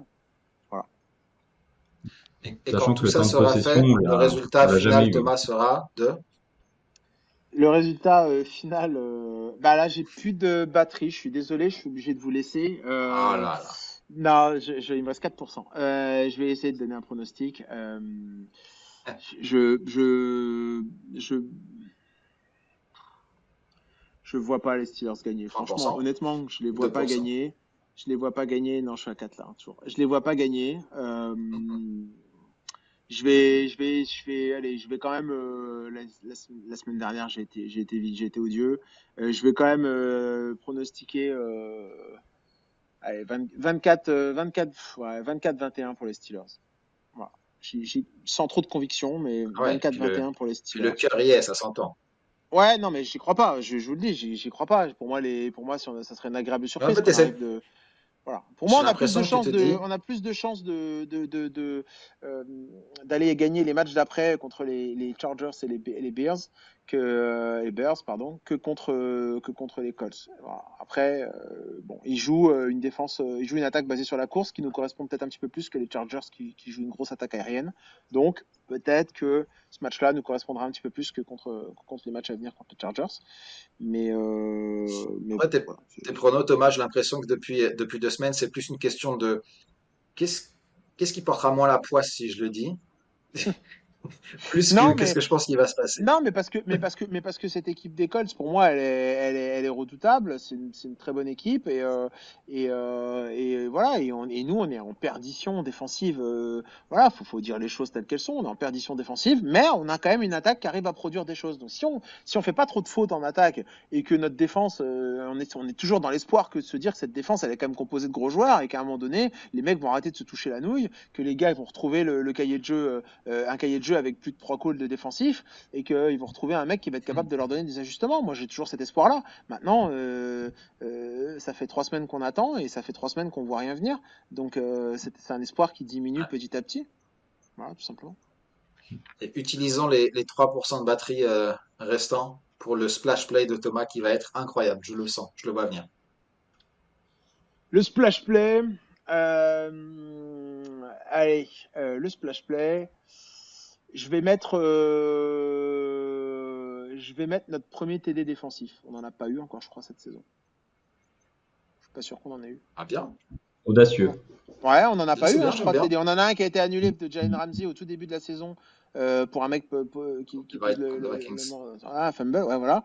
Mais je crois qu'on n'a pas eu de TD défensif. Et du coup, Ah, t'as raison, je crois. pourquoi pas un électrochoc, tu vois? Un électrochoc, là, on dégage un petit électrochoc de notre Ça défense. leur ferait du bien Exactement, ça leur ferait du bien. Et ça pourrait être un levier psychologique de coaching pour remettre du boost sur cette défense. Donc je vais miser là-dessus. Il me reste 2% de batterie pour vous dire que J'aime bien. je mise sur ça. Voilà.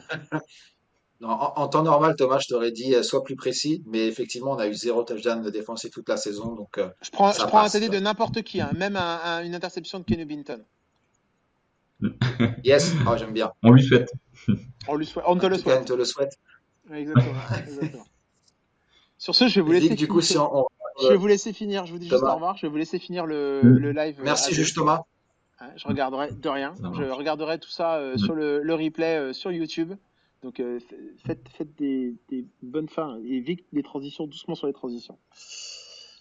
Je Allez, parle du match dans 3 Là, semaines. voilà, tu vois, exactement. tu vois le coaching que tu reçois, Vic, là, c'est un truc au-dessus de Terry Lostin, quoi.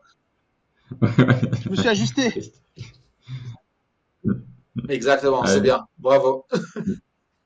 Vic, du coup, si on revient sur le Yes. match contre les Colts dans son ensemble, je sais que tu as des stats devant toi. Je parlais tout à Mm. l'heure des multiples candidats au titre de MVP qu'ils ont. Il y en a deux, avec Daniel Jones et Jonathan Taylor. Tu veux nous en dire un petit peu plus? Ouais, bah alors là, clairement, nous, on doit se rassurer défensivement et on va arriver contre quasiment la meilleure attaque de la ligue, en tout cas qui fonctionne actuellement avec ces deux armes, un jeu très propre de la part du QB et puis un Jonathan Taylor en feu, même depuis plusieurs Incroyable. années, hein, c'est pas que depuis cette année. Donc, comment réussir à se redonner confiance en défense face à une très grosse attaque? Après, pour nuancer quand même les propos, hein, on se fait ouvrir. Alors, on arrive à peu près à protéger contre les Packers pendant 3 quarts-temps et on se fait ouvrir sur le dernier quart-temps, mais face à probablement une des meilleures équipes de NFC aussi, hein. Les Packers sont bien en place aussi pour choper la division, c'est sûr, mais même pour jouer des Ouais, belles places en haut. Donc, c'était déjà une belle attaque la semaine passée. La semaine qui arrive, ça va être d'autant plus compliqué. encore mieux. On est chez les Colts. Ils sont à 5 victoires pour l'instant chez eux, enfin à Indianapolis. Donc ça va être d'autant plus compliqué. Donc moi on a toujours envie d'y croire. On est aussi capable du meilleur comme du pire. C'est ce qu'on a vu au fil des semaines. Alors malheureusement les 2 dernières semaines c'était largement le pire plus que le meilleur. Ouais. Et j'aurais presque envie honnêtement, je ne le vois pas gagner. Même si je vois un sursaut, notamment en défense, avec un match potentiellement plus serré que ce qu'on pourrait imaginer Hmm. par rapport à la défense actuelle qui est très mauvaise chez nous, et puis l'attaque des Colts qui est très bonne et qui fonctionne bien. Donc je vois quand même un match serré avec pas mal de points parce que ouais, au niveau des stats, tu disais, ils sont à 33,8 de points en moyenne Ouais. mis et 19,3 de points en moyenne encaissés. Donc autant Les dire que 33 points, les 33,8 marqués, c'est ouais, beaucoup, ça semble beaucoup. Mais quand en plus mm, tu rajoutes que les deuxièmes, c'est Dallas, on a l'impression que Dallas marque beaucoup de points cette saison. En tout cas, moi, j'ai l'impression que mm, ils enfilent les touchdowns. Ils ont 3 points de moyenne de retard, les Cowboys. C'est-à-dire que la deuxième meilleure équipe de la mm. ligue est à 30,8 et Ouais, il y a Indiana un est à énorme gap. Ouais. 33,8. Mm. Il y a un Ouais, gouffre incroyable, quoi. ouais. À ce niveau-là, c'est fou qu'il y ait autant d'écart entre le 1 et le 2. Et donc, enfin, même avec un sursaut, je nous vois potentiellement un peu rivaliser, mais je ne vois malheureusement pas le gagner. Et puis même quand on voit les matchs des Colts qu'ils ont fait, ils arrivent à mettre, enfin, c'est pas des matchs serrés, quoi. Enfin, Ouais. ils ont des larges victoires et ils s'en sortent bien, et notamment forcément avec un jeu de course qui fonctionne, c'est en plus un effet boule de neige, forcément. Euh, donc ouais, Ouais. je vois un peu autour de ouais, 30 points ou un peu moins côté Colts et nous à 26 quoi, un truc comme ça. Alors je sais pas, j'ai pas fait du tout de calcul Ben, en divisant je te laisse le par temps, 7 Vic. ou 3. Je te laisse le temps, Mais Vic, parce que je pensais pas que tu allais lâcher un prono déjà. ah Mais bah du ouais coup, si, pendant bah que tu, c'est le but non? ouais, c'est bien de faire semblant qu'on sait ce qui va se passer dans le match suivant, tu vois. Ouais. On a dit deux, trois fois des conneries, mais une fois ou deux, par chance, on dit un truc pas trop Mm. mauvais. Mais du coup, pour soutenir tout ce que tu as dit sur l'attaque Ouais. des Colts, donc effectivement, meilleure attaque de NFL, que ce soit en termes de points ou en termes de yards par match. Ils sont à plus de 380 yards par match, ce qui semble beaucoup, mais quelque part, c'est ce qu'on concède nous juste contre la passe. Donc finalement, si on concède que 385 yards, on aura fait un bon match. Et puis ce qui est frappant pour moi, c'est qu'en plus, c'est une attaque parfaitement équilibrée. C'est-à-dire qu'ils sont aussi bons à la course qu'à la passe. Forcément, la course ouvre un petit peu le jeu de passe derrière, c'est le principe de toujours. Mais tu regardes, c'est assez marrant, tu regardes les classements, ils sont sixième à la course, sixième à la passe. Et en général, les 5 équipes devant eux, bah, c'est vraiment leur point fort, c'est soit la passe, soit la course, soit le placement. Et derrière, l'équivalent n'est pas aussi bon, alors qu'eux, ils sont vraiment bah, top 5, top 6 dans les deux domaines. Et puis ça se retient, enfin comment dire, ça se voit aussi dans les stats individuelles, hein. Daniel Jones, il est quatrième QB de la ligue en termes de yards. Et tu regardes Mm. devant lui, il y a Justin Herbert, Patrick Mahomes, Dak Prescott. Donc c'est pas mal hein, en termes de voisinage. Je crois que c'est Polo qui nous disait ce terme avant, c'est pas mal du tout. 13 touchdowns, 3 interceptions, donc c'est propre, surtout pour un Daniel Jones qu'on avait l'habitude de voir un peu plus prone aux erreurs. Jonathan Taylor, on en a parlé évidemment. Le petit nom qu'a lâché Thomas avant de partir, Tyler Warren, moi je le suis assez parce que je l'ai pris en fantasy et c'est peut-être mon meilleur pick de cette année. Et c'est un rookie tight end. En termes de yards gagnés dans toute la ligue, pour tous les tight ends, il est numéro un. C'est-à-dire que devant tous les mecs auxquels tu peux penser, eh ben, c'est lui qui est numéro un en termes de yards pour un tight end. Ouais. Bah, il est Michael Pittman, on en a premier parlé aussi. receveur chez les Colts. C'est lui, il a 492 En, yards et le deuxième en c'est yards Pittman. même. Ouais, en yards. Pittman Ouais. a 6 touchdowns. Donc Pittman en Ouais. red zone, Et ça va être sympa. Mais voilà. Et puis comme tu l'a dit, un Josh Downs aussi, c'est du très très très solide. Et tu es obligé de respecter sa vitesse aussi. Donc même s'il n'est pas ciblé, il sera chiant parce qu'il va t'emmener un ou deux mecs en coverage. Donc, je vois pas trop comment, a priori, on peut arrêter cette attaque quand on n'a pas réussi à arrêter l'attaque des Bengals. D'ailleurs, ça fait quoi? Ça fait 1h20 qu'on enregistre. On n'a pas encore dit que les Bengals ont perdu contre les Jets. Mm. Donc bon, quelque part, c'est chiant parce que pour avoir perdu contre eux, c'est encore pire. Mais quelque Mm. part, c'était sympa à voir quand même, comme ils sont écroulés pareil à la Steelers dans le quatrième quart, dans un match qui avait l'air gagné. C'était sympa. Mm. Ouais, il remontada Voilà, des Jets. Mm. c'est ça. Donc le côté attaque des Colts face à la défense des Steelers, j'ai du mal à imaginer.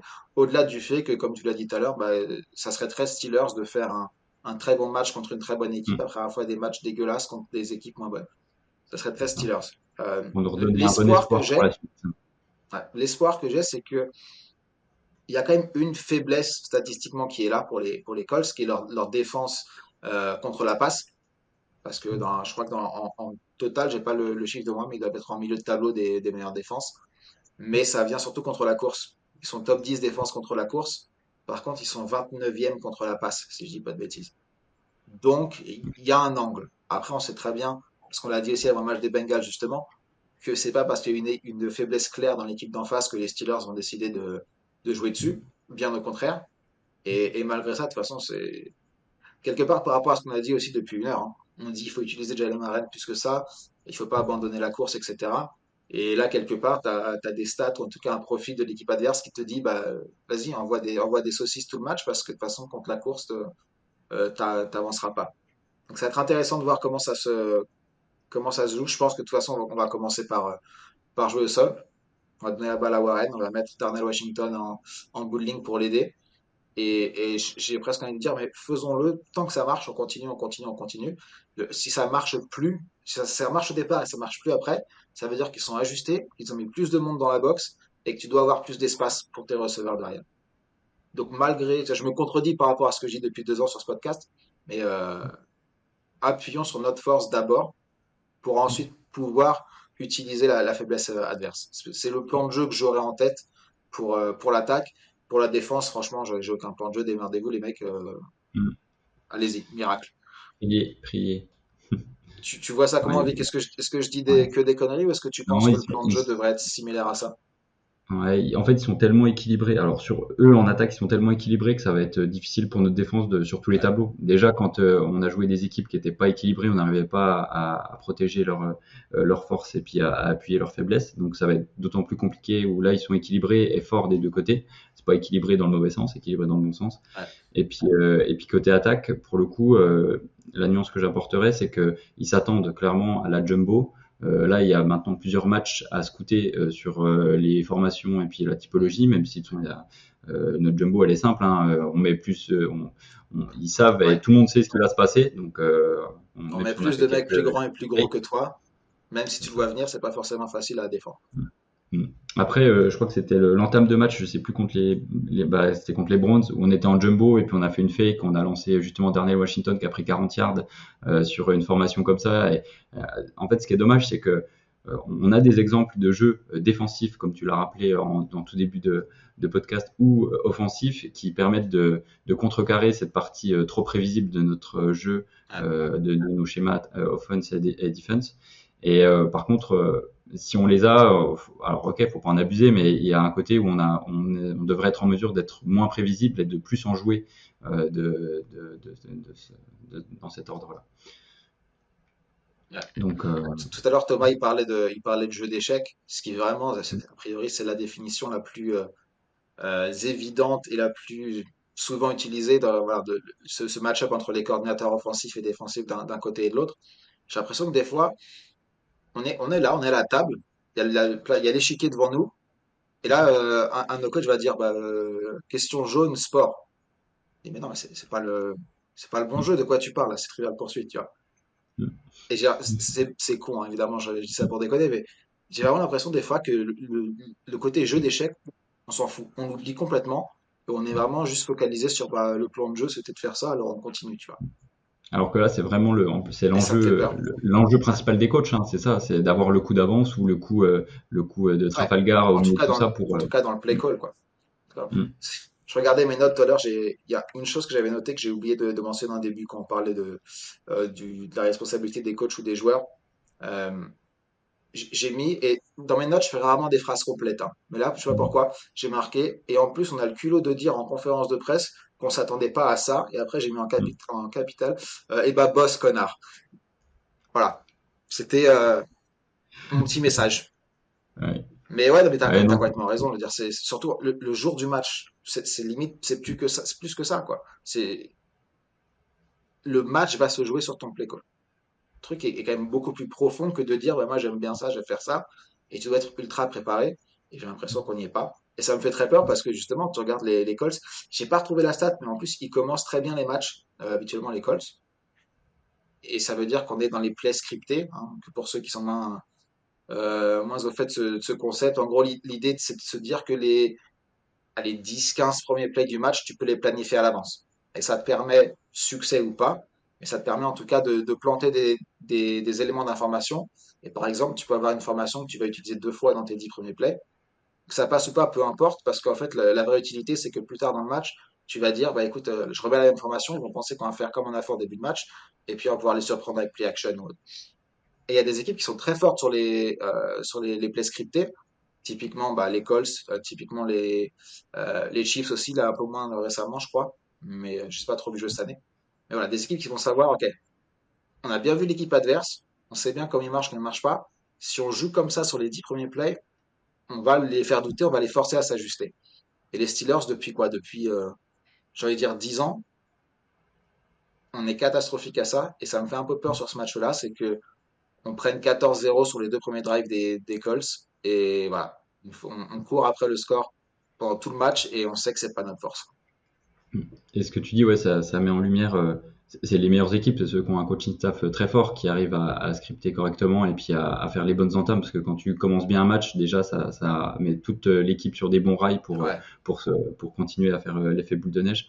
Le, alors par contre, depuis que Rodgers est là, donc cette année, euh, moi, il y a eu des années passées où en effet, je crois qu'on avait des stats, on n'avait jamais mis de TD sur un premier drive pendant X matchs, ce qui est pendant un peu moins plusieurs le cas, années, je je crois que c'était. trouve. Ouais, ouais, c'était assez, la stat était assez triste. Moi, j'ai le sentiment que c'est un peu moins le cas. Alors avec Rodgers aussi, qui apporte une C'est patte vrai. un peu différente en termes d'expérience par rapport aux dernières années où il y a eu quelques matchs, notamment cette année, où on a pu, on l'a vu avec du coup un match avec les premiers jeux scriptés, bah, réussir à avancer correctement. Donc à voir comment ça évolue, mais je voyais plutôt de la positivité sur les derniers matchs et sur ce début de saison que par rapport à avant, sur ce côté-là. Je te rejoins là, tu as raison. Mais c'est vrai qu'on partait de rien. J'ai plus la Mm. stat en tête dont tu parlais, mais je crois que c'était une cinquantaine, une soixantaine de matchs consécutifs sans marquer sur le premier drive. Ouais, sans TD Quand sur le tu premier parles drive. d'une saison à 17 matchs, Mm. Ouais, non, non, c'était vraiment pas beau à voir. Et puis, enfin, même on le ressentait à chaque début match. Enfin, moi, je me souviens, le premier drive, limite, fallait venir à 19h30 parce que tout le monde, il se passait rien jusqu'à 19h30, oui, on n'avait ça pas sert à marqué. rien sinon. Donc, ouais. Ouais. Bon, allez, on se lance. Prono. Mm. T'as eu le temps de réfléchir Ouais, un petit peu à tes tables de 7. ouais, c'était ça, hein, x7 2 plus 3 je retiens un.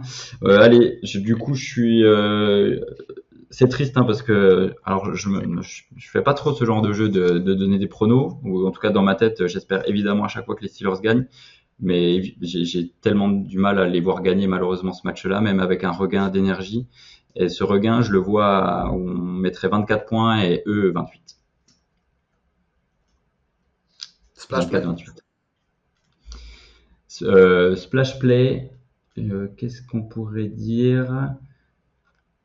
Moi, je vois bien. Alors, du coup, ça va rejoindre un peu peut-être celui de Thomas. Je vois bien un pick 6. C'est plus précis que Ouh. le TD défensif. Pick 6 plutôt. Et si tu me dis Chuck Clark, j'aime mieux. Non, non, non, non, non. Pick 6, c'est déjà plus précis que Thomas. Donc, non, non, on Ah, va rester comme ça. J'espère ouais, avoir bah tu raison comme dis. la semaine dernière. Hein, parce que le TD de Roman Wilson, personne n'y croyait non plus. Hein. C'est vrai, c'est vrai. Et le pick six, tu penses que du coup, ça sera la faute d'Aaron Rodgers? Le, Non, dans le l'autre pick sens, ça, 6. pardon. Ah, Ouais, pardon, ouais. pardon. C'est vrai que j'avais pas. C'était ambigu, c'était ambigu. Mais non, non, un pick 6 Franchement, ça aurait été pour. très En drôle si tu faveur. m'avais dit bah, un joueur et que tu m'avais lâché un DB des Colts, ça aurait été très drôle. Ouais, Euh, J'étais sur le point de pronostiquer aussi une défaite et je le fais jamais parce que dans l'esprit du podcast, pour moi, c'est toujours si on gagne, c'est comment ça se triste. passe. Mais vu que tu l'as, est-ce que non, je suis obligé, je suis obligé. Allez, victoire. Évidemment, victoire. N'en doutez pas. Mais par contre, par rapport à tout ce qu'on a dit à la fois sur les Steelers et sur les Colts, la seule façon de gagner, pour moi, c'est de marquer plus que, plutôt que d'encaisser moins que. Tu vois ce que je veux dire? Mm. Donc, si on gagne, il y aura forcément beaucoup de points. Ouais, il faut Et matcher leur offensive, quoi, en gros. ouais, parce que de toute façon, on va pas les limiter à 2 touchdowns, faut être honnête. Mm. 2 minutes, si on passe pas la barre des 30 points, pour moi, on n'a aucune chance de gagner ce match. Et Mm. donc, je vais partir là-dessus. Donc, on est où, hein, 34, 28, 31, 34. Ouais, c'est ça. 4 touchdowns de field goal. Et je vais leur mettre, allez, tu leur mets 31. Mais je vois pas comment on peut les battre sans marquer plus de 30 points, très clairement. Et du coup, splash play, faut que ça soit logique avec ça aussi. Euh, je serais bien parti du côté de la défense, mais après, ça va faire comme vous aussi. Allez, sans marquer, sans touchdown, je vais dire Derek Harmon qui force un turnover d'un côté ou de l'autre. Ça serait bien. On n'a pas parlé de lui beaucoup. Ouais, on l'a pas Ça trop ferait vu plaisir de. ces deux dernières semaines aussi. Ouais. Ouais, mais je voulais en Mm. parler parce qu'il y a sa note PFF contre les Packers, elle est catastrophique.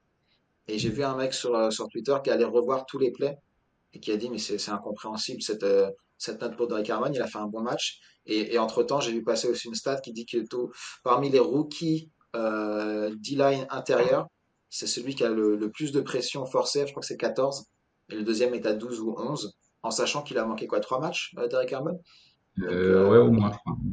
il Mm. surnage un peu dans le très petit monde des rookies interior defensive linemen. Donc Mm. j'aimerais bien que voilà, qu'il se fasse remarquer un petit peu plus et que ça lui donne un peu de confiance aussi parce qu'il arrivait un petit peu, même s'il il a pris son premier sac très tôt, je crois, il avait fait sur son 10e ou 15e play, il a chopé son premier snack, donc c'est toujours bien psychologiquement débloqué.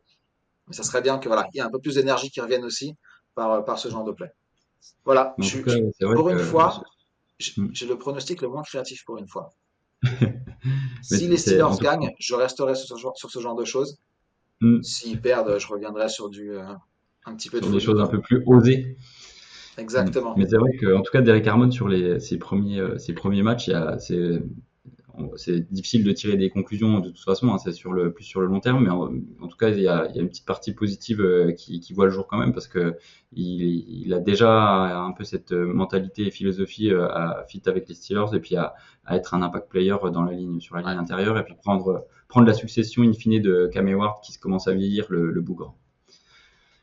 C'est ça, Donc c'est ça, ça. Moi, j'aime bien Cam Ward aussi parce que c'est un des rares joueurs sur le roster qui est plus vieux que moi mm, et j'aime bien. Tu sais, quand tu avec la arrives à petite l'âge où barbe tous les blanche qui joueurs arrive. sont, c'est ça, tu commences à voir tous les joueurs qui sont plus jeunes que toi, tu te dis, putain. Mm, Ouais. Et ben écoute, sur cette remarque mm. par rapport à la réalité Vieillerie. d'être un être humain avec le temps qui passe, je peux te souhaiter une bonne soirée. Et Et bah puis, de même, puis, et puis on en repart de toute façon la semaine prochaine en espérant une bonne surprise. Le c'est match est ça. à 19h ce week-end, si je dis pas de bêtises. Donc pour une Oui. fois, vous pourrez regarder un match des Steelers et faire une nuit de sommeil raisonnable. C'est une petite victoire, peu importe le résultat. C'est la victoire du sommeil et de la santé, les amis. C'est ça. Sachant que la semaine d'après, je crois que c'est encore un Sunday night, donc on va en profiter de ce Oui, 19h. exactement, exactement. Profitez-en, peu importe le résultat. Une vie de famille normale pendant une semaine, c'est toujours sympa. Bon, allez, salut à tous, merci de nous avoir écoutés. Et puis on va terminer comme d'habitude. Here we go.